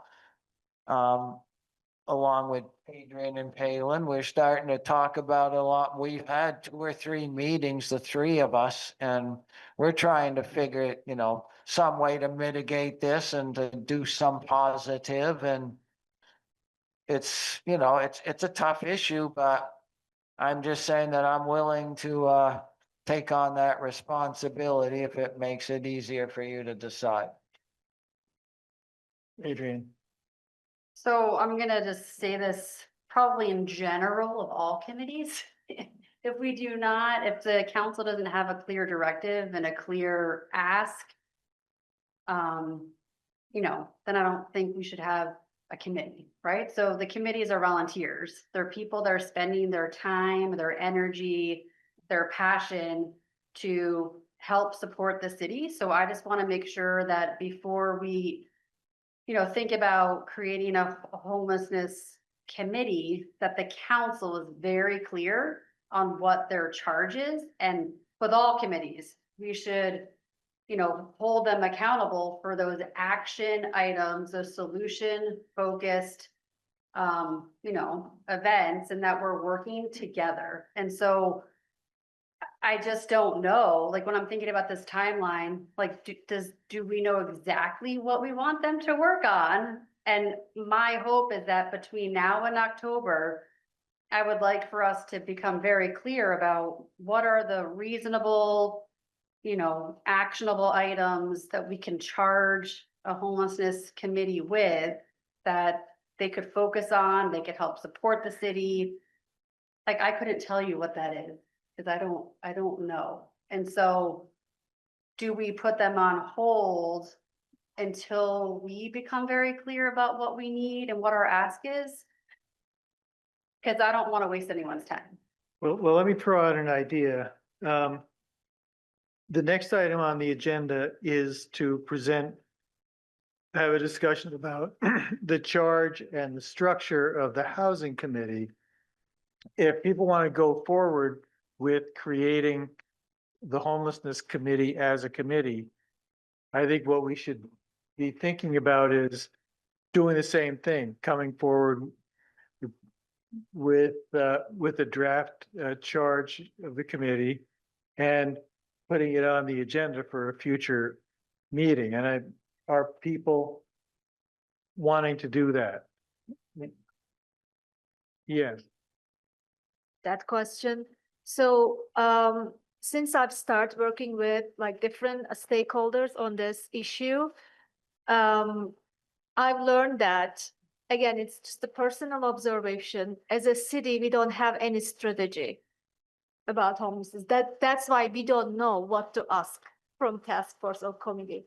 So based on my experience working with different stakeholders, I will suggest hold task force or committee, whatever we just hold until we have a strategy as a city, what we want to do about this issue, having all these meetings. Then when we have something, okay, yeah, these are our actions, because so I think until now, our action based on the recommendations of task force, I think now it is time to reverse the practice. So their suggestion should be based on our actions and strategies. So my suggestion would be hold until we have a clear strategy, not like a clear, oh my God, description for the committee or task force. We should have a clear strategy first about homelessness as a city. Well, I hear what you're saying, but we've created other committees, and the Child Care Committee is an example where we didn't know very much about what we wanted from the committee, except that we know we wanted to create the conditions in which more childcare is created, and that's kind of why we created the committee to work on those plans and develop a strategy and a plan. So why would this not be the same thing? Child Care Task Force is created based on the city plan. We have a strategy, and it is written in our city plan 2025. So that's the difference. If we have a strategy in the city plan for homelessness, okay, let's do it, because when we are proposing child care and creating the task for them, it came from the city plan 2025. That's the difference, I think. Jim, you had your hand up for a while. Well, I was just going to make a suggestion in the meantime, while we figure this out, because it's going to take a little time maybe. One thing that we could have the task force do, and it would be basically to me, so I could inform all of you, is they have people out in the field. And what I learned in the last two meetings is info from them about them being out in the field. We don't have anybody out in the field but the police, and that they're a different story. So if we could say something like, how about they just report until we get them a charge of what they're seeing in the field to me, so I can have some kind of clue. I mean, like, they told me, hey, some of them are deep in Hubbard Park and they're camping there. And I don't know, if I were you, Chief, my biggest nightmare would be a fire in Hubbard Park right now. And yeah, we got a little rain today, but boy, you just look at lawns and it is damn dry in this town. So I think the people in the field can still give valuable information to us as to where some of them are, what's going on. They don't have to do, until we figure out a charge. I don't think it should take us that long to figure out a charge. I mean, just And it can always be modified over time. It's not going to be cast in granite, but if you let a group not meet, they're just going to slip away is what's going to happen, because they're just going to feel like, well, why am I even doing this? And then you don't have anybody. Well, So and two thoughts about that are, one, there's talk about, well, putting the housing task force on hold. Whatever we say, the housing task force can continue to meet. Homelessness task force, thank you for that. And two, any member of the council can put, when they're, if they become ready to, if they come up with a draft charge, can put it on the agenda. Tori. I would absolutely welcome the council coming up with the charge for the task force or the committee or whatever it's going to be. The thing, Jim is not the only person who's noticed something being quite different over the last few meetings. And the thing that's different from my point of view as one of the co-chairs is that over the past few weeks, we've seen action on the part of city council toward really seriously addressing issues of homelessness in Montpelier. And I think up to that point, it, it had felt to me, and it may have felt to other people, like what we had was several people who were working very hard in the field and several people who were concerned community members doing what we were able to do as individuals, but with the sense that within the governance of the city, nothing was happening at all. And that's changed radically over the last 6 weeks or the last couple of months. And I think that that's why it's feeling like, we're working together coherently in a way that has got some energy, and the new energy is actually on the part of the city council. The other thing I want to say, this is completely from a personal point of view. If the task force gets, quote, put on hold, unquote, again, because we've been in a situation since last May where we were told out of the blue that we were on hold, when I don't think we even knew that there was any committee restructuring going on. And that has left me a lot of the time with the sense of simultaneously having the accelerator and the brake on in the car. I'm getting some family pressure right now, just in terms of my own well-being, to disengage from the task force, because I put a lot of hours every week into working on behalf of this particular way of addressing the issue. Marty Roberts and I are both also very involved with Vermont Interfaith Action addressing this particular issue. And I think I'm certainly very aware that if the task force isn't supported by the city and is not functional, that I have other avenues in my life to take effective action on an issue that I care a lot about. And I would certainly be very concerned, other than the sense of discouragement and burnout that I think people may have if we get put on hold again. I would be very concerned about people just saying this is not this. Obviously, we're going to continue working the issue until it is solved. But that if the city is not supporting a city committee that's working on it, then we need to find another way to engage within the community. And those Thank ways you. are there. Thank you. Sir, you had your hand up a minute ago.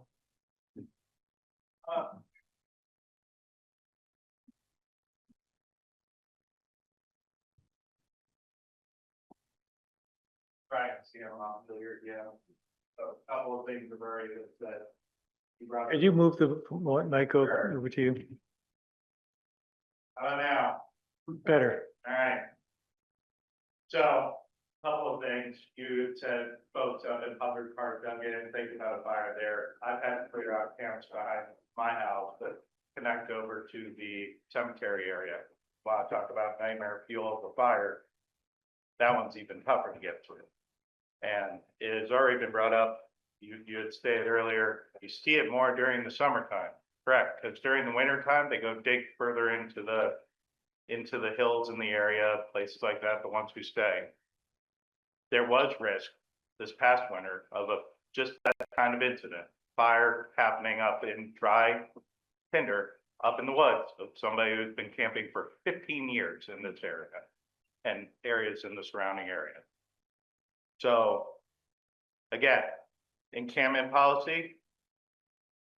Yep, coming up with a good encampment policy, rules, things of that nature, great. People find ways around those, states put in policies, they figure out, if I move from this side to this side in a 24-hour period, well, now you gotta trespass me on this side. Folks figure these things out. So encampment policies, yes, come up with a good one, have some structure in place.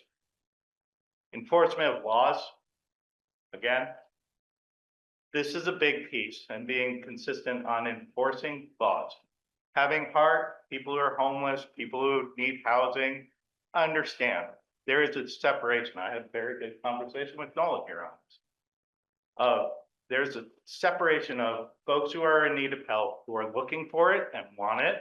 And it was also mentioned also that there's change in these last couple of meetings with the committee, because there's more pressure coming at this point due to behaviors in the area, problems that are happening due to folks who aren't going to take part in society.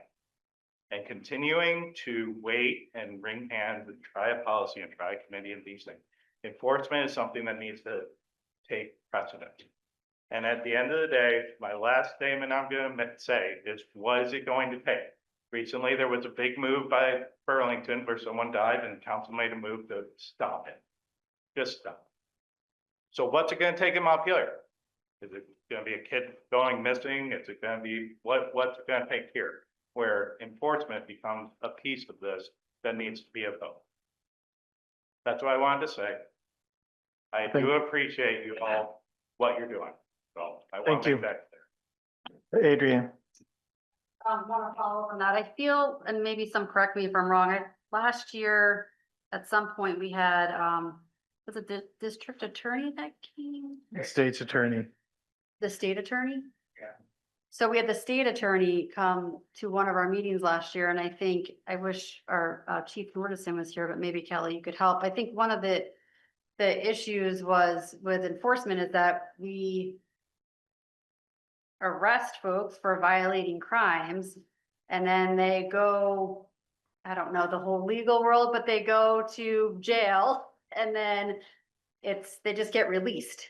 And so it's this revolving door that happens. So I think our police force is, doing what they need to do in terms of enforcement, but at the state level, they're just letting them catch and release. And so I think it's like an issue. And I know we tried to talk to the state attorney last year, but I don't know, maybe that's something that we should revisit. I don't know. So, I mean, we are in constant communication, to just, make sure that we're in alignment, even with the, encampment policy and needing to actually enact parts of the policy to trespass. We did check with the state's attorney's office to make sure that that would be upheld before we did take action.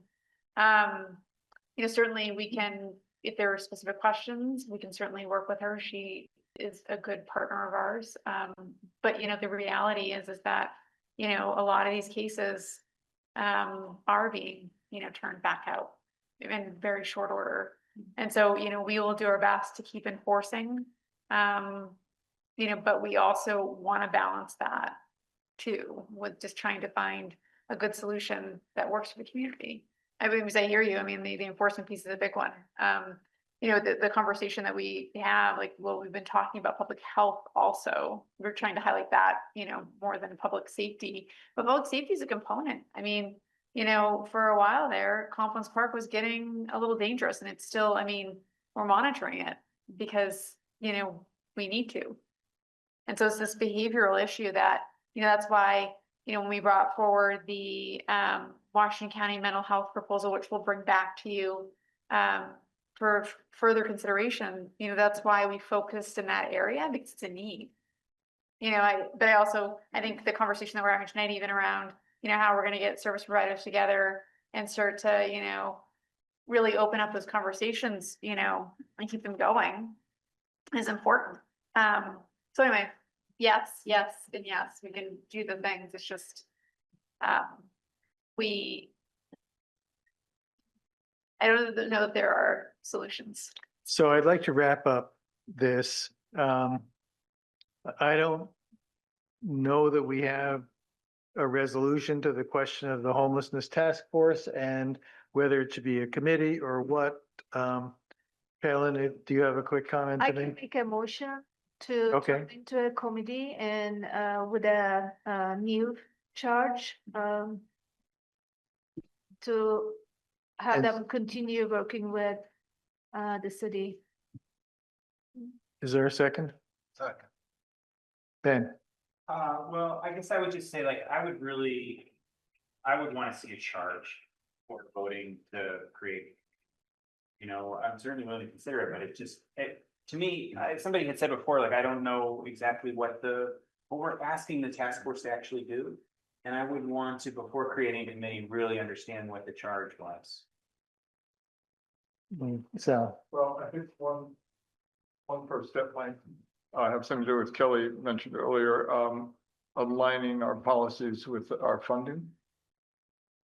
I mean, there's a lot of wringing of hands that goes on in discussions about the unhoused folks, and but I don't think we're going to manage the problem if we just keep hoping that the state will do more. I wish they would, and I think we need to keep the pressure on that. But one thing the committee could do is figure out that policy funding alignment. We're already spending police and fire time and money handling things that probably would be better handled by people who are trained to deal with those situations. So we should figure out what, and because we're spending that time and money there, we're not spending in other places. So there are people who need to have the law applied to them, and there are people who need to have, professional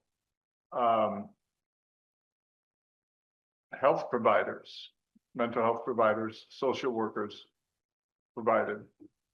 We need to separate those, I think, and we can do that by figuring, we can start to see what that budget might look like. The committee can do that work for us. I think we can find those numbers. I think Sarah told us last time that she actually could parcel those numbers out. We get some idea of what we're already spending and see what we can afford to do, because I don't think we can continue to wring our hands, but unless we have a budget to put behind it, it's not going to go anywhere. Can I just clarify? So Yeah. Sarah did provide me with some numbers did. coming into this meeting, just because they were asked for. So I do have numbers in terms of what we've spent year over year. And some of those items were budgeted, some of those items were not budgeted, some of it is ARPA funding. And so it's not sort of a cut and dry, like, if we know what we're spending, then we can just figure out what the budget will be, because I think it's all determinant on the service level. Well, that's sort of why I'm putting it on the committee to do it. I don't think it's just a financial problem. Well, I and I think think it's, that's also part of, with the homelessness task force, one of the things that, I have observed is that the group is very well intentioned. And, some of the comments and rhetoric around sort of the how and what we provide for funding, ends up, the reality of what we can do versus what the need is. They're just different things. And so we were asking them to come up with a budget, and then we can't support that budget because our budget is so constrained. well, they need to know that going in, but otherwise we're working in the dark. I mean, we have a few numbers now, but we really don't have a sense of what we can afford to spend or what we absolutely need to spend. The cleanups cost money. I mean, it all costs money. Also, like, for example, in the cleanup, so in the last, the numbers we pulled were for the last, so it was a 14-month period, so it was a little over, a year period, and it was $7,000. So it's $4,000 per cleanup, and depending on the cleanup severity, maybe a little bit more than that. But it does add up, and I think, but, if there are proposals to be considered during budget season, certainly. Well, with an eye toward budget season, we would have more data than we have now. Can I just suggest though that, like, I don't think we're gonna figure out what the charge is, like, right? I'm sorry, Adrian, you can. yeah, I'll just make a recommendation. yeah, So I think we need to be very consistent across the board when we talk about committee. And that's what I hope that we can work toward. And I think this is a perfect opportunity to be consistent. So what I'd like to propose, that we have, maybe it's me, Jim and Helen, work together to put together a proposal for a homelessness committee and what we did for the child care task force. Here is what we propose they work on, their charge, their report deadlines. Is it 3 months? Is it 6 months? Like, what do we want them to report on? What are we asking them to do? So it's very, very clear. We bring it back to council, we discuss, we amend, we vote, and then we move on. The council has their directive. They know exactly what they need to do and when to report back to council. Helen and Jim, are you okay with not voting on your motion until this work that Adrian suggested has been done? So I think task force members are asking, they will be still working in task force until we decide to turn into them a committee. I think so. So they will be working as a task force, whatever they are doing now, they will continue. That's the way I see it. Okay, I just wanna clarify it. So they will be not hold, because we were talking about holding before, right? Now they will work until we turn into them to a committee if city council approves the charge and the task. Okay. All right. And I will continue to show up at their meetings. Yeah, that's all. All right, I think we're good on this. Speaking of committees and charges, next item is Housing Committee reorganization, and we have a proposed charge and some structure suggestions. So who's on this? I'll move the chart. Ben and I and Carrie are the three members. Ben laid out a charge which is a little simpler than the other one, a little cleaned up, and which I feel is better, because the simpler we have the charge, the more clear it is and people don't get confused. So I'll move that we accept Ben's revision. Second. Any discussion? Yes. So this proposal is just changing the number of committees, members? No. No. Go ahead, Ben. Yeah, I actually think that there were a couple recommendations that were made by staff, and also there's the revised charge, right? That we, in our conversation, we had a meeting of the the housing committees. There weren't enough people there, so it was not an official meeting, but it was kind of a reorganization meeting. We decided that the charge was too broad and difficult to understand, so I took a shot at just like clarifying it, right? So that's what you see is just the revised thing. But we also said it might be more efficient if instead of having right now 9 members, we actually have 7, continue with 2 as alternates, right? And so that is a structural change. I don't know if it's 2 separate motions or what, but those are the kinds of things that we're thinking about.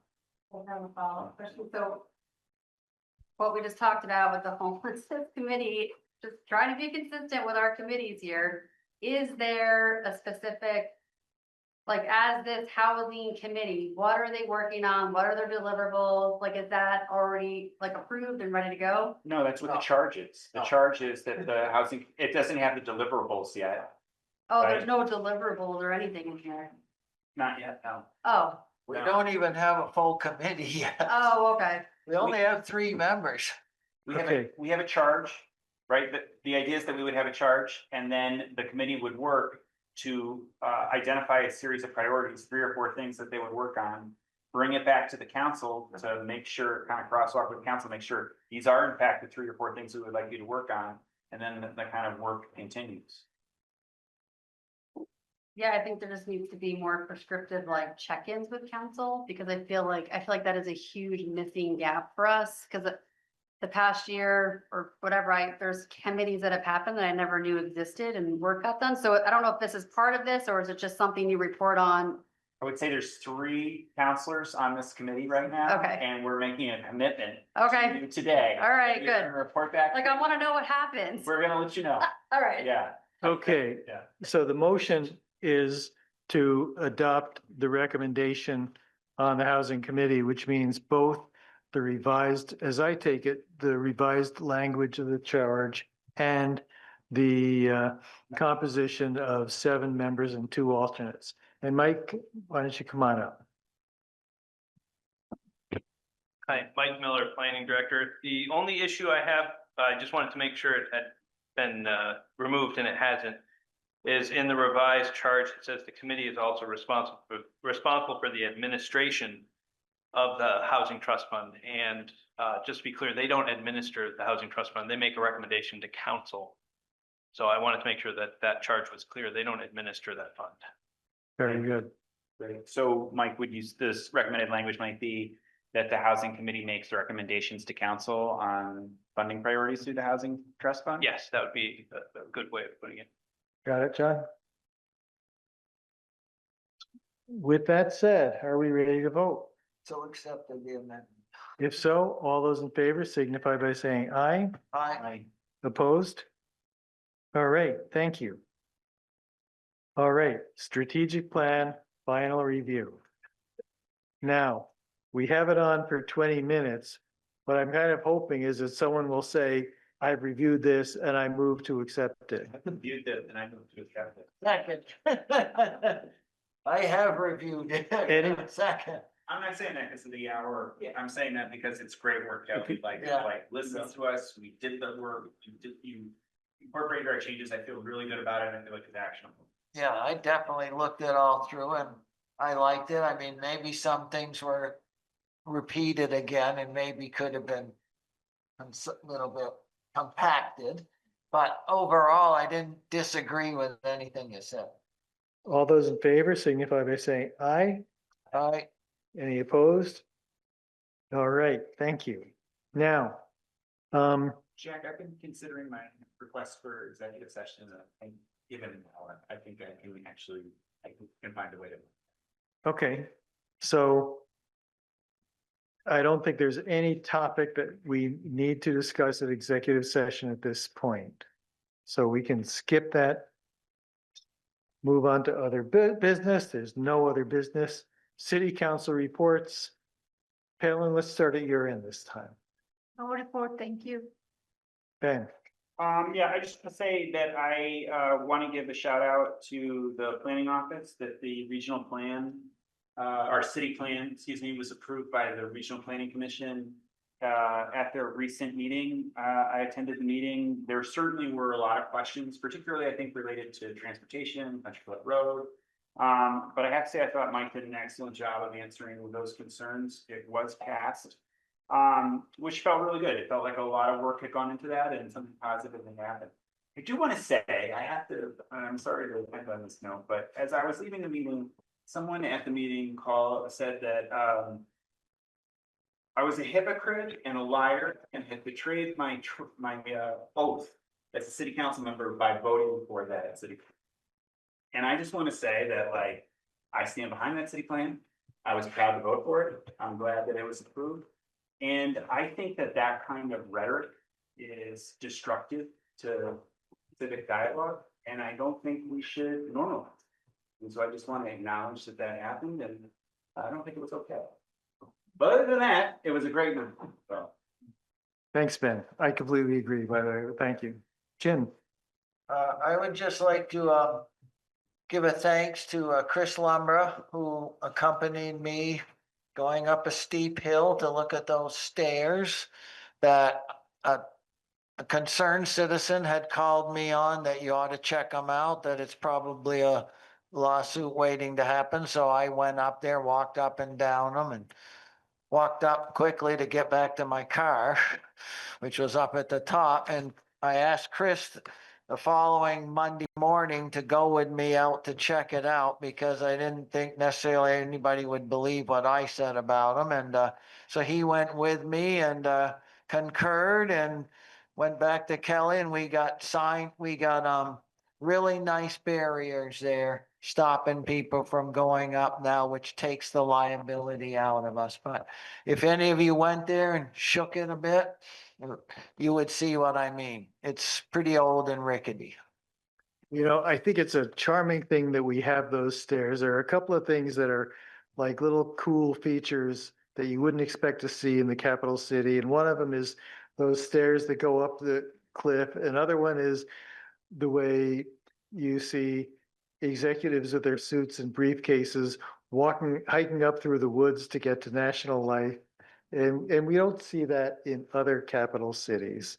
And so I hope that we can come up with a way to probably rebuild those stairs. It's probably more than just repair. Sal. Carrie. Adrian. I just want to share, I gave everyone a handout for the design contest for Country Club Road. There is a disclaimer on the website, so everyone knows that this is an ideas competition organized by Montpelier volunteer citizens, and there is no commitment from the city to incorporate winning concepts into the final CCR design. Some entrants could be invited to work with the city council to further their ideas, but the city council is under no obligation. So I just wanted to make sure that that was publicly known, that this design is to reinvigorate just some ideas, collect additional data from our community to bring some more energy into Country Club Road. And some really fun news that I found out this evening is that a developer created our Country Club Road design map into a Minecraft world so that we can have kids engaged in designing Country Club Road using Minecraft world. And it's just a way to engage, way to design. It should be super fun. It's zero risk for the city. Once we get some designs, we can have them brought forth to the council to look at. It's just something really fun and just some additional information for us to consider as we develop our RFP, but we are under no obligation to take any of these designs. It's just a fun activity for our team. So spread the word. Our first workshop is Thursday, September 11th. From 6 to 8 at Montpelier High School cafeteria. Thanks, Adrian. Just a few things on the mayor's report. First, congratulations to Mike and to everyone who did the work to get the city plan passed, approved by the Central Vermont Regional Planning Commission. There was I think Mike very well represented the city, both in his vote in support of the adoption, but also in his presentation. And it's one of these things where we see our city employees, the directors of all our departments come in and they're prepared to answer every question. They're well-versed in the subject matter and represent us very well. So nicely done. Second, school started this week. Thank you to all the teachers and school employees for everything they do for the youth of our community. And third, there are a couple of developments at efforts to welcome shoppers and tourists from Canada to come to Montpelier. I've seen Montpelier Live has developed a coupon book program for Canadians to come down and shop in our stores. And the other thing is that as a member of the Vermont Mayors Coalition, I will be going with some other mayors in Vermont up to meet with mayors in Canada on September 5th, and we'll meet. We'll have a joint statement and press conference. The things that the administration has done in Washington has really offended and alienated people who should be and have been for hundreds of years our friends. And so we're doing what we can to counteract that. And so I'll come back and report on how that went, probably at our next meeting. City clerk? No. The city manager? Just a few things. The meeting on 9/24 will be our last night kind of in this room. So just because classes are coming back to the senior center, so we're gonna find probably either the upstairs space that we were in previously, or maybe even the art room, but we'll figure out where we end up. But just wanted to make you aware of that. The second thing is logistics. So at the last capital improvement committee meeting, you mentioned that you wanted to do them monthly. And so we would like to have another one on the 10th of September. And it would start early, so it would be, 5 or 5:30. And I just wanted to sort of get a gauge on whether or not that would be acceptable or not. No, just the ones that are assigned. You certainly, could Open to attend everybody. if you wanted to. That's secrets that I can't make that. Okay, and that's want to check in to see. I'll send around a poll just to see. Yeah, no, I can definitely do that.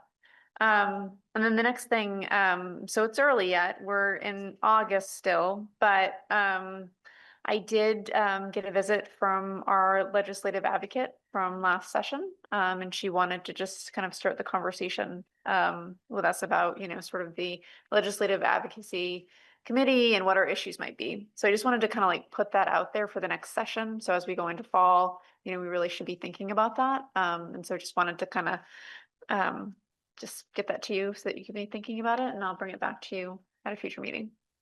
And that also reminds me, as fall goes on, we'll want to be inviting our legislative delegation to join us.